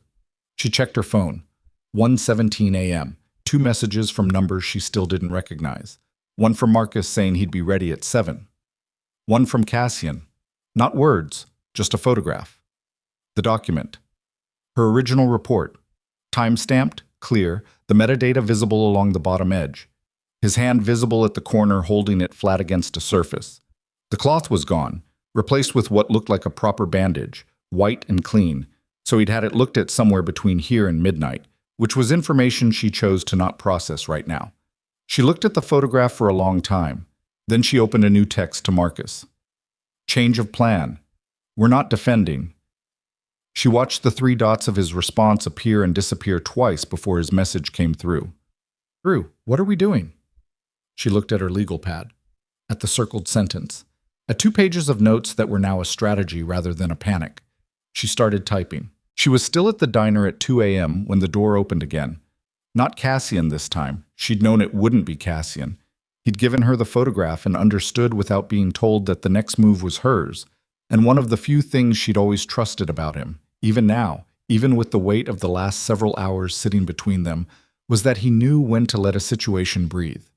The man who came through the door was young, mid-20s maybe, jeans and a dark jacket, nothing remarkable. He looked around the diner with the specific scan of someone who has been told to find a person in a diner and is confirming they found the right diner. His eyes landed on her. He walked over, set a sealed envelope on the table without sitting down, and said, "Mr. Sao sends this." She looked at the envelope. "He says read it tonight," the young man said. "He says the question it asks has a 2-hour window." He left. The door opened and closed. The cold came and went.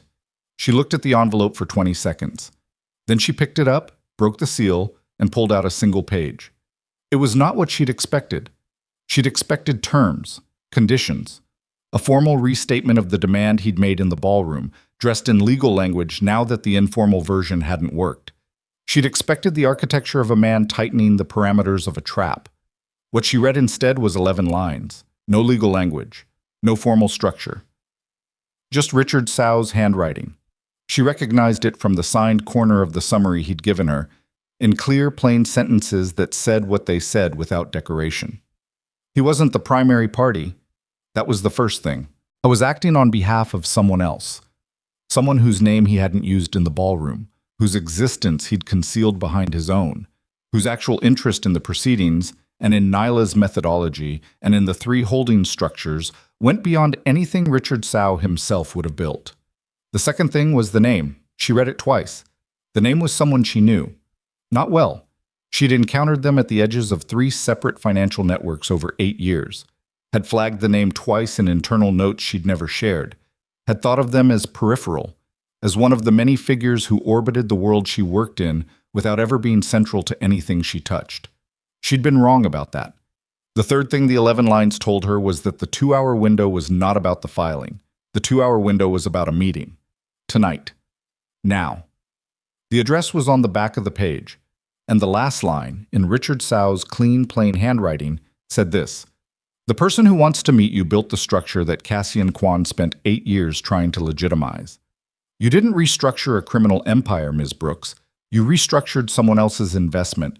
They want their money back, and they believe you're the only person who understands the architecture well enough to make that happen without burning everything down."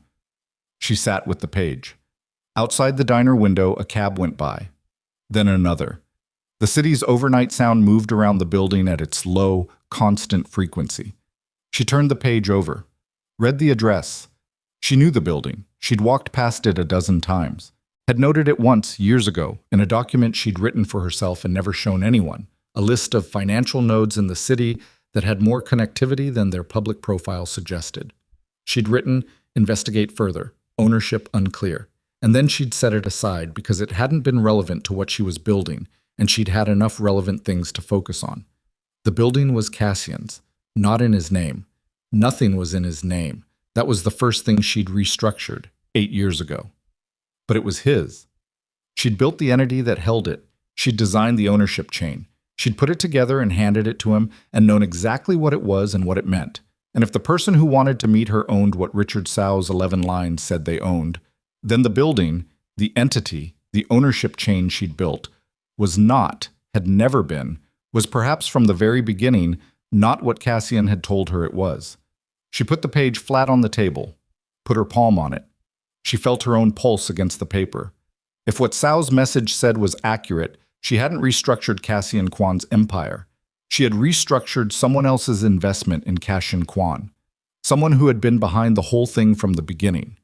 Someone who had used Cassian, whether he knew it or not, whether he'd agreed to it or not, as the visible face of something larger, and who had then watched her spend 4 years making that something legitimate, making it clean, making it the kind of thing that could stand in daylight, which meant they had spent 4 years watching her make their investment safe. And Cassian either knew this or he didn't. Both possibilities were terrible in different ways. She picked up her phone. She called a number she had not called in 8 years. a number she'd kept in a document in a private server. She maintained separately from anything connected to her professional life, the number of a person who had helped her early, before any of the work with Cassian, when she'd been 24 and building her methodology from scratch, and had needed one piece of information she couldn't get through legitimate channels. The number rang 4 times. Then, "It's late." "I know," she said. "I need to know everything you can tell me about a building on—" She read the address from the back of Sao's page. "And I need it in 90 minutes. A pause on the other end. "You're in something," the voice said. "Yes." "How deep?" She looked at the legal pad. The napkin.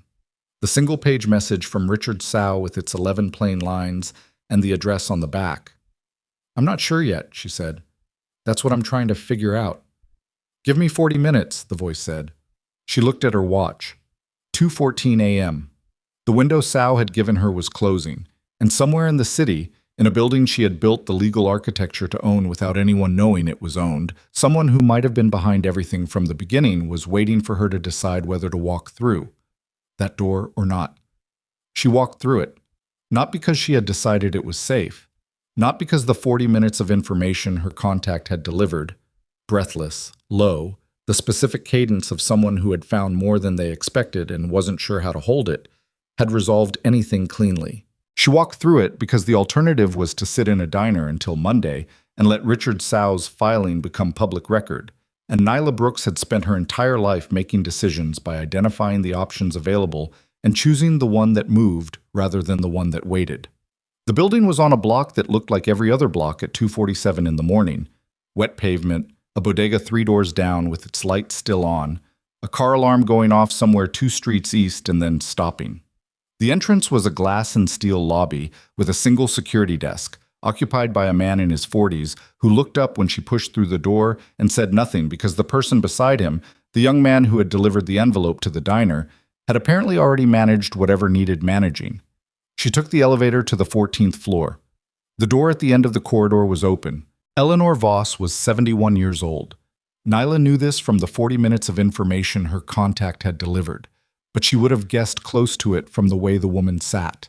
Not frail, not diminished, but with the particular economy of someone who has stopped spending energy on anything that doesn't require it. She was at a table near a window that looked out over the city's nightscape, 2 cups already poured, no food, no theater of hospitality. Just the table and the cups and the view, and the woman who had apparently been building toward this conversation for longer than Nyla had known she existed.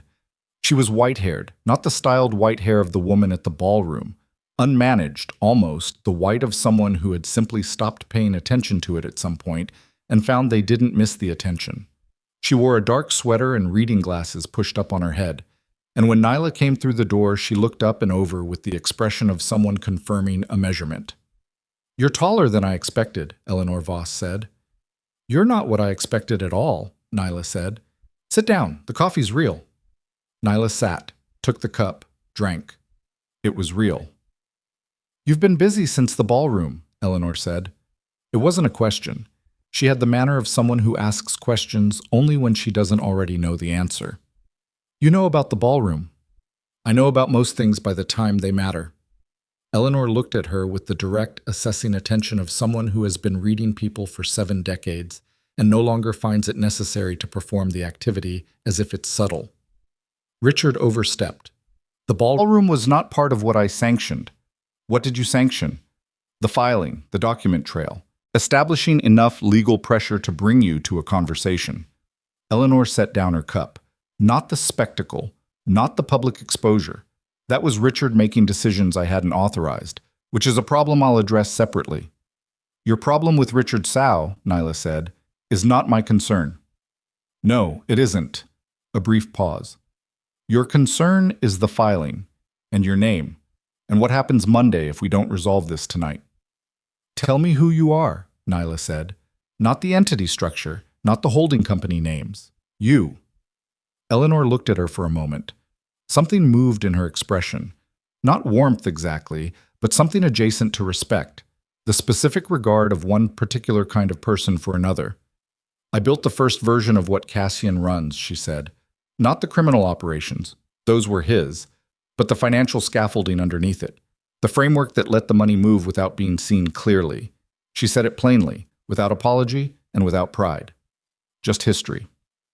I built that 23 years ago when I was 48 and considerably less cautious than I should have been. And then I got old enough to want it clean, and I didn't have the architecture for clean. And so I stepped back and left the structure in place and waited. You waited for someone to come along and clean it. I waited to see if the structure itself would generate the solution, which it did. Eventually. Eleanor looked at her steadily. You. Nyla set down her cup. Cassian didn't find me, she said slowly. The thing she'd been working on since the diner, the equation that had been resolving in the background while her conscious attention was elsewhere. I found him. I walked into that meeting. I mapped the vulnerabilities. I came to him. She heard herself say it. How long had you been watching me? 3 years before the meeting, Eleanor said. 3 years. Nyla had been 26. She'd been building her methodology in a fourth-floor apartment with a broken elevator, taking private consulting work through referral networks, building a reputation that traveled by word of mouth, because she'd never once put her name on a website or a business card. You were watching a 26-year-old woman in a walk-up apartment. I was watching the most sophisticated financial analyst I'd seen in 2 decades who was deliberately keeping herself invisible, Eleanor said, which told me everything I needed to know about her judgment. You engineered the introduction. I created the conditions. You made the choice. Eleanor's voice was precise on the distinction. Nobody put you in that meeting room. You walked in because you'd done the analysis and decided it was worth the risk. That was entirely yours. But you'd set the board. I'd set the board, Eleanor agreed. Nyla breathed through her nose, slow. The kind of breath that is not calm but is the management of something that would be damaging to release in this particular room at this particular moment. For what? She said. What was the end? What did you need? Legitimacy, Eleanor said simply. Real legitimacy. Not the cosmetic kind, not a clean-looking surface over a dirty structure. I'd watched that approach fail for 20 years. I needed someone to rebuild the foundation, not repaint the walls. She held Nyla's gaze. I needed it done by someone with no ego investment in the existing structure. Someone who would tear down whatever needed tearing down and not flinch because the owner had feelings about it. A pause. I needed it done by someone who would never know I was watching, because if they knew, they'd build it to satisfy me rather than to be sound. And I needed it to be sound. Because your money was in it. My money. My exposure. My name on paperwork that no one has found yet, but that does exist, that will exist, that can only be protected by the structure becoming genuinely legitimate rather than legally defensible. Eleanor said it without blinking. Yes, my money. I'm not going to dress it up. You spent 23 years building something dirty, and then you paid someone, without their knowledge, without their consent, to make it clean so your money would be safe. Yes. And then when the cleaning was done, when I'd handed Cassian a structure that could stand in daylight, you sat back and watched your investment appreciate. Yes. And then Richard Sow decided he wanted a piece of it and started using my name. Eleanor's expression changed.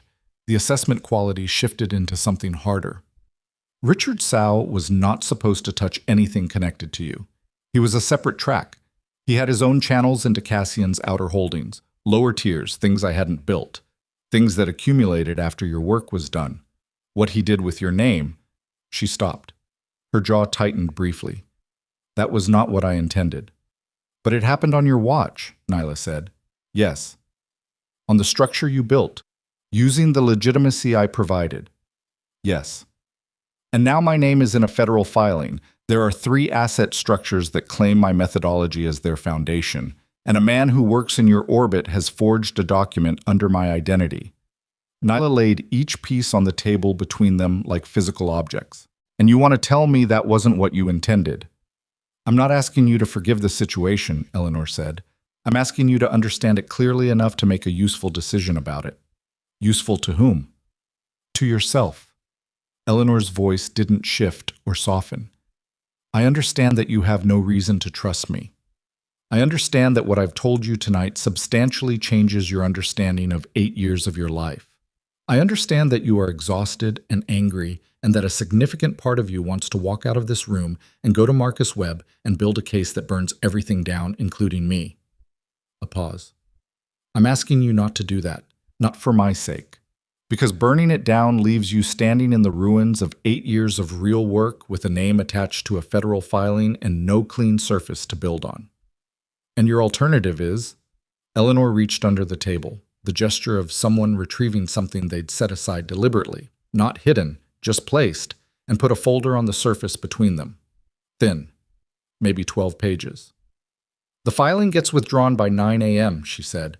Every copy of the forged document is surrendered to you through Marcus Webb. The 3 holding structures that bear your methodology are restructured, legitimately, with your actual involvement, with your name on them if you choose, or removed entirely if you don't. Richard Sow separates from all of it before the end of the week. In exchange for what? Nyla said. A conversation, ongoing, about the remaining pieces of the structure that still need work, that I've been waiting 8 years to have the right person address. Eleanor held her gaze. Not anonymous, not hidden. A formal engagement. Your name, your methodology, your terms. You want to hire me. I want to pay you what I should have paid you 8 years ago, Eleanor said. Properly, openly, with your name on the work. Nyla looked at the folder, didn't touch it. Cashin, she said. Does he know about you? The pause was a fraction longer than Eleanor's other pauses. He knows there were early investors in the structure he inherited, Eleanor said. He doesn't know the specifics of my involvement. He believes he built what he built largely independently, with some anonymous early financial backing that was paid off and retired years ago. He doesn't know he was building your investment. No. He doesn't know that the woman who came to him at 29 to clean up his empire was steered toward him by the person who built what he was cleaning. No. Nyla sat with that. Cashin Kwan, who had told her tonight, in a diner across a table with a bloody hand and the specific honesty of a man who was choosing transparency after a long period of not choosing it, that he had made decisions about her work without her knowledge, who had sat across from her and said yes in 14 months and I know, and I know, and I know, receiving each truth she put to him without deflecting it. He had done those things. Those were real. The 14 months was real. But he had done them from inside a frame he didn't know existed. He had made his choices, wrong choices, choices that had cost her, from inside a story he believed was his own, that had been built around him by someone he didn't know was there, which did not undo what he'd done, but it changed its shape. I need to tell him, she said. Eleanor's expression didn't change. I'm not asking your preference, Nyla said. I'm telling you my condition. You want a formal engagement. My name, my terms, openly. My first term is that Cassian Kwan knows the full structure of what he built and who built it. She held Eleanor's eyes. That's not negotiable. Something happened in Eleanor Voss's face. It was small, and it was genuine, and it was gone quickly. It might, in another context, have been called relief. All right, Eleanor said. Tonight, Nyla said. He's downstairs, Eleanor said. She stopped breathing for exactly 1 second. You brought him. I called him when I knew you'd read the envelope. I told him to come here and wait. Eleanor said it with the particular absence of apology of someone who has long since stopped apologizing for the things they do deliberately. I told him there were things he needed to hear. I didn't tell him you'd be here. You've been managing this whole evening. I've been trying to correct a mistake I should have corrected 2 years ago, Eleanor said. The ballroom was not mine. What happened to you in that room? She stopped. The first full stop she'd made, the first moment where the sentence didn't complete itself immediately. I watched the footage. What that woman said to you, what the room did. That was not another stop. I've done things I could justify. What happened in that room is not one of them. Not because I planned it, because I built the conditions where it could happen. Nyla looked at her. She recognized something in Eleanor Voss's face that she hadn't expected to find there. Not guilt. Guilt was cheaper than this. Guilt was what people felt about their own discomfort. This was something that looked like the specific weight of a person who has spent a long time building things and is now holding the full ledger of what the building cost and finding the numbers more than they'd let themselves count. She didn't forgive it. She wasn't there yet and might not get there, and that was honest. But she recognized it. Send him up, she said. Cashin came through the door and stopped when he saw Eleanor Voss. Not a stumble, not visible shock, but the specific quality of arrested motion in a man whose body has processed something before his face has decided what to do with it. He stood in the doorway for 2 seconds. She counted them, because she had spent the evening counting things as a way of staying inside herself. And then he came the rest of the way in and stood between the door and the table and looked at the two women sitting across from each other. Cashin, Eleanor said. Eleanor. He said her name the way you say the name of someone you know socially, at a distance. The name of someone who existed in the periphery of your world without being central to it. He said it, and then he looked at Nyla, and his face asked a question his mouth didn't form. Sit down, Nyla said. He sat, same side as her, across from Eleanor, which was not what she'd intended but which she didn't move away from. She told him. All of it. Every piece of what Eleanor had said, laid out in the same clean, sequential way she'd laid the pieces on the table for Eleanor earlier. Not to wound, not to perform, because she was too tired for performance, and the truth was heavy enough that adding weight to it seemed wasteful. She told him about the 3 years of watching before the meeting, the engineered introduction, the structure he'd inherited that had been Eleanor's from the beginning, the investment he'd believed he was legitimizing that had belonged to someone else. She watched his face while she told him. The face of a man who has built an identity around knowing his own story, who has made peace with the darker parts of that story through the specific process of owning them, and who is now hearing that the story had a chapter at its beginning that he didn't write and wasn't told about. He was very still through most of it, the kind of still that is not calm. When she finished, the room held the particular silence of a space where a significant thing has just been said and hasn't been absorbed yet. You knew, he said to Eleanor, not an accusation, a fact being confirmed. Yes. All of it, from the beginning. Yes. He breathed through his nose, once, slow. His hands were on the table and his right hand, the bandaged one, was completely flat, the specific flatness of something being held down. The work I did, he said, the restructuring, the 4 years of… He stopped. I thought I was fixing my own mess. You were, Eleanor said. The mess was real. The criminal operations were yours. The choices were yours. The restructuring was real, and it was necessary, and it produced something real. She held his gaze. The fact that I had investment in the structure underneath doesn't change what you built on top of it. It changes what I thought I was building it for. Does it? Eleanor said. You told yourself you were going legitimate because it was the right move, because the exposure was getting too large, and the federal risk was real, and you were tired. She paused. Were those reasons false? He didn't answer. The fact that someone else also benefited from your decision doesn't make the decision less yours, Eleanor said. I didn't make you choose to clean it up.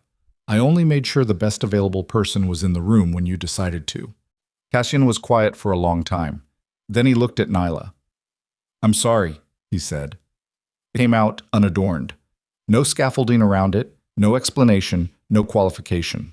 The apology of a man who has stripped everything else away and is left with just the core of what needs to be said.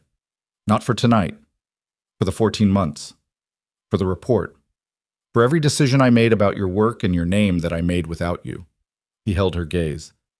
I told myself it was management, it was control, I was protecting the structure.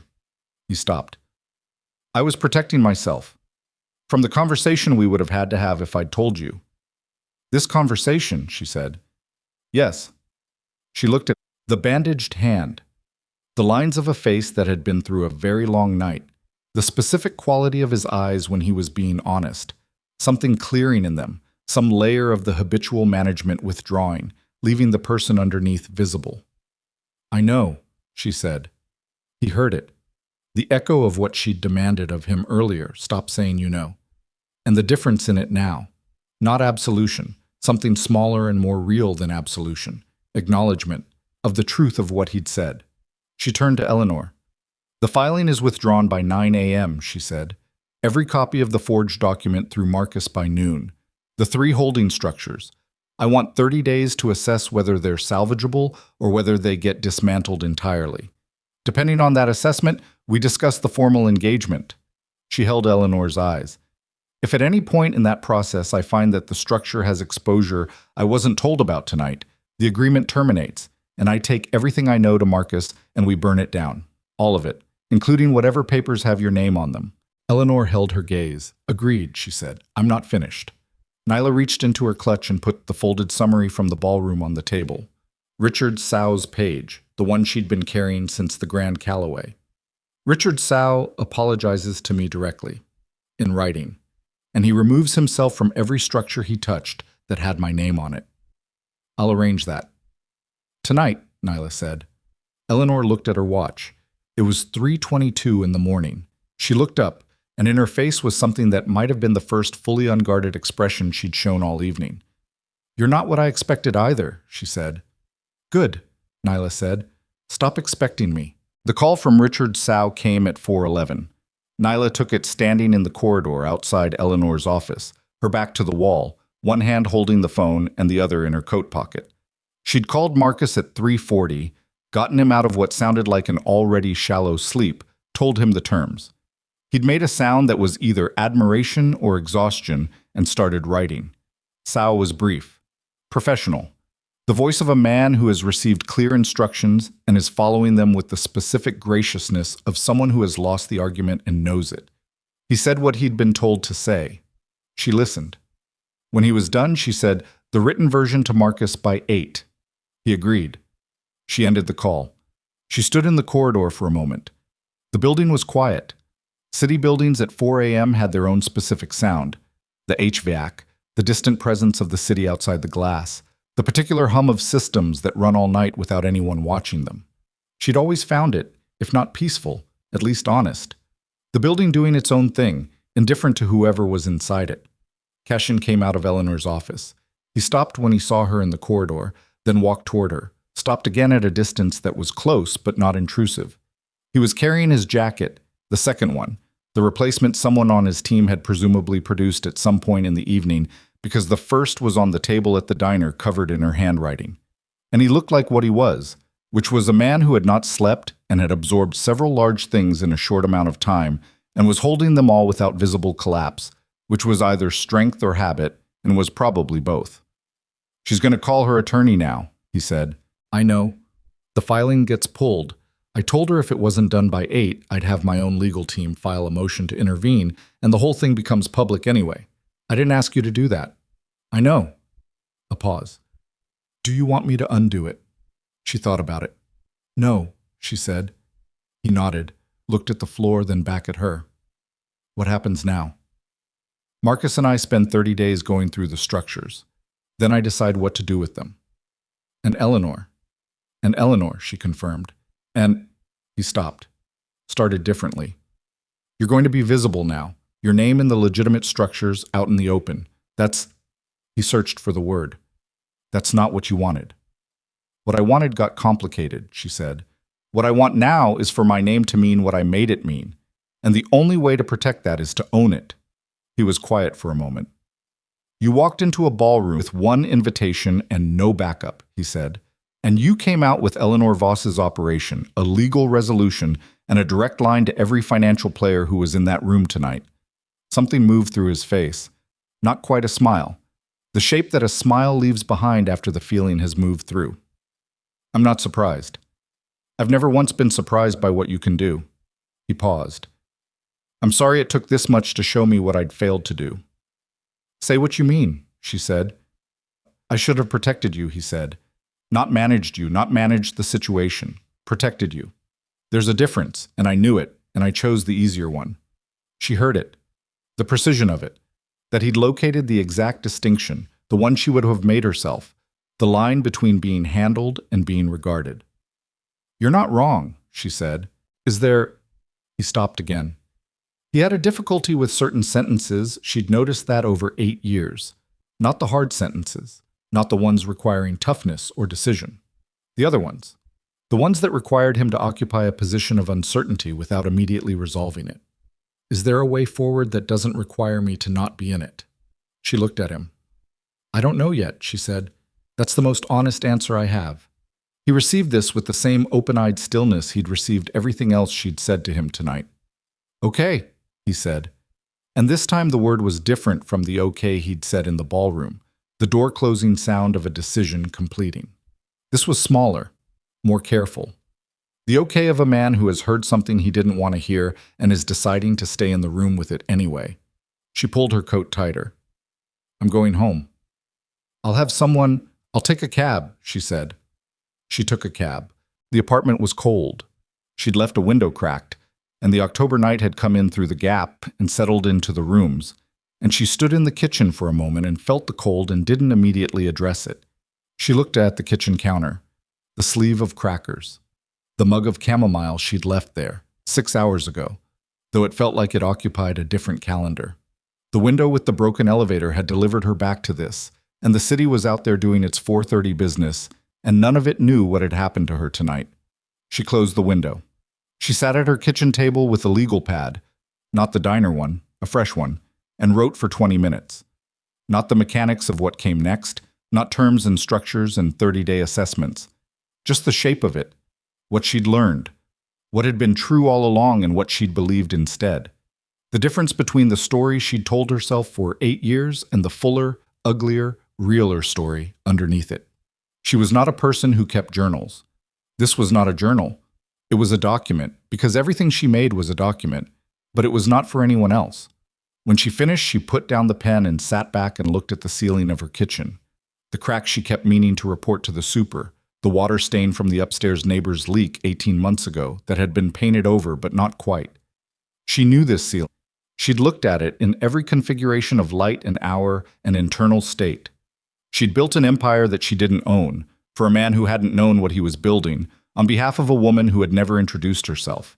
She'd done it well. The work was real. The methodology was real. The structures stood, and they were sound, and she knew this with the same certainty she knew anything about her own craft. She'd done it without her name on it, in the belief that that was integrity. In the belief that keeping herself invisible was the same thing as keeping herself clean. What she understood now, in a kitchen at 4:50 a.m. with cold she'd only just addressed, was that invisible and clean were not the same word. She'd confused them for a long time. The confusion had cost her. You could not protect your name by hiding it. You protected your name by being the loudest and clearest definition of it. She'd let other people fill the silence. She picked up her phone, called Marcus. He answered on the second ring, still awake. She had the feeling he'd been awake since she'd called him at 3:40 and was going to remain awake through whatever the morning brought. "How are you doing?" he said. Not a professional question, a human one. "I'm home," she said. "The window's closed." A pause. "Okay," he said. "I need you to set up a press contact. Not a publicist, someone who does financial press, someone who understands the sector." "For when?" "For when we're ready, which is not today, which might not be for 3 months. But I want the relationship established." She paused. "I want to be the first person who defines who I am publicly, before anyone else files anything or posts anything or decides to describe me in someone else's story. You're going to go on record." "I'm going to own my record," she said. "There's a difference." She heard him writing something, the small sound of a pen on paper that had somehow become, over 6 years of infrequent contact, one of the more reliable sounds in her life. "Nyla," he said. "Yeah, what you did tonight, the structure of it, the way you moved when you had maybe 4 hours and no clear play, that was—" He stopped. Marcus Webb, who had never once in 6 years offered her anything that wasn't strictly professional. That was really something. She looked at the water stain on the ceiling. "I had a good teacher," she said. "I just didn't know she was teaching me until tonight." "Eleanor Voss." "No," she said. "Myself." 3 weeks later, on a Tuesday, the Nyla Brooks Foundation filed its articles of incorporation. It had a name and a mission statement and 3 board members who had agreed to serve before anyone knew what the foundation was. Agreed because Nyla had called them directly, had not sent assistants or intermediaries, had called and said, "This is what I'm building, and I want you in it." And people who have been asked directly by someone they respect tend to say yes. The mission statement took her 4 drafts to get right. The first 3 were too formal, too comprehensive, too much like documents. The 4th one was short. It said the foundation existed to provide resources, mentorship, and structural support to entrepreneurs who had been systematically overlooked or actively excluded from the financial networks that determine who gets to build something that lasts. She didn't mention the ballroom.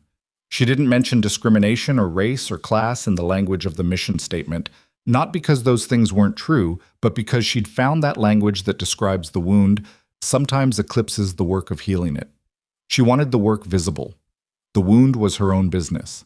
At the press event, small, controlled, a room of financial journalists and 2 photographers, she wore a burgundy dress. Not the same one. A different one because the one from the ballroom was in her closet at home, and she was not someone who performed symbolism for other people. The new one was a different cut, better made, paid for with money she'd earned. She'd bought it 3 days after the night at the Grand Callaway, not as ceremony, just because she'd wanted to and had decided that wanting things and acting on the wanting was no longer something she needed to ration. She answered questions for 40 minutes. Straight answers. Not cagey, not deflecting, not the careful architecture of a woman who has spent her career minimizing her profile. She answered the questions about her background and her methodology and the formation of the foundation and what she planned to do with it. One journalist asked if the high profile of the foundation's launch was a departure from her historically private approach. She thought about it for a genuine moment before answering. "I thought privacy protected the work," she said. "It protected the work from interference. It didn't protect the work from being used in ways I hadn't sanctioned." She looked at the journalist directly. Visibility is not the same thing as vulnerability. I confused them for a long time. The journalist wrote that down. She said it plainly, the way she said things now. The clarity she'd decided on, in a kitchen at 4:50 a.m. with a legal pad and a closed window. There's a complicated answer, which involves the fact that what you did was wrong and I haven't finished being angry about it. And the fact that you knew it was wrong and did it anyway, which matters. And the fact that you sat in a diner at 2 in the morning with a bleeding hand and didn't offer me a single sentence that wasn't true. She paused. Those things exist simultaneously. I'm learning to not need them to resolve into something simple. He was very still. "That's not a no," he said quietly. "That's not a no," she confirmed. He nodded once, the nod of a man receiving something he'd decided not to demand, which is the only way to receive certain things. "The foundation," he said. "Is there a donation process?" She almost smiled. "There's a website. I'll find it." "Don't make it the largest donation," she said. "I'll know it's yours and it'll complicate the optics." "Second largest," he said. "Acceptable." He put on his jacket. Looked at her one more time, the specific look of someone who is leaving a room and marking the fact, not dramatically but honestly, with the simple attention of a person who has learned at some cost the value of noticing the things in front of them before they move. "Nyla," he said. "I know," she said again. And this time what she meant by it was different from every other time she'd said it that night. Not a demand, not a wall. The acknowledgement of something real that had no clean resolution and that she was choosing to hold without requiring it to resolve. He left. She stayed in the room for a few minutes after everyone else was gone. Marcus was waiting by the door, coat on, the look of a man who will wait as long as required and who has somewhere to be but won't mention it. She stood in the center of the room and felt the specific quality of a space just vacated. The particular fullness of a room after people have been in it, the air still organized around the shapes they'd occupied. She thought about the ballroom. 3 weeks ago, a different room, the same air holding the shapes of people who had filled it with something else. She thought about standing near the pillar with her sparkling water, being studied and classified and dismissed, and then being publicly dismantled while phones recorded and nobody moved. She thought about Cassian's jacket on her shoulders, the silk lining warm. She thought about a sealed elevator with 17 floors to the lobby and the specific work of keeping her face still during the descent. She thought about an old woman in a dark sweater and pushed-up reading glasses who had spent 23 years watching things from behind the frame. She thought about Marcus saying that was really something in a voice that had dropped all its professional distance. She thought about a foundation with 3 board members and a mission statement that had taken 4 drafts to get right. She picked up her bag, walked toward the door. Marcus held it, and she walked through into the hallway and the hallway's particular light and the sound of the building around them. And she did not look back at the room. Dignity can never be taken, she'd said that. To Cassian, outside the ballroom 3 weeks ago, when he'd asked if they'd hurt her dignity. She'd said it and meant it, and it had been true. What she understood now, walking down a hallway at the end of a very long 3 weeks, was the rest of the sentence. The part she hadn't said out loud because she hadn't needed to say it out loud, had known it in the way you know the things that form the absolute bedrock of who you are. Dignity can never be taken, but it can be hidden. She had hidden hers for 8 years, had called the hiding strategy, had told herself that staying invisible was the same thing as staying clean, had confused the silence of a room that didn't see her with the safety of one that respected her. She wasn't hiding anymore.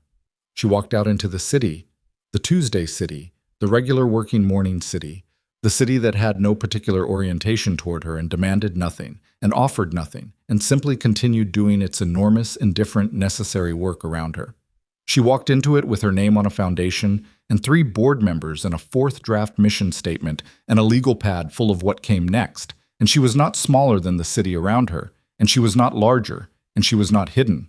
She was exactly the size of the thing she'd built, which was real, which was hers, which was finally standing in her own name. And that was enough.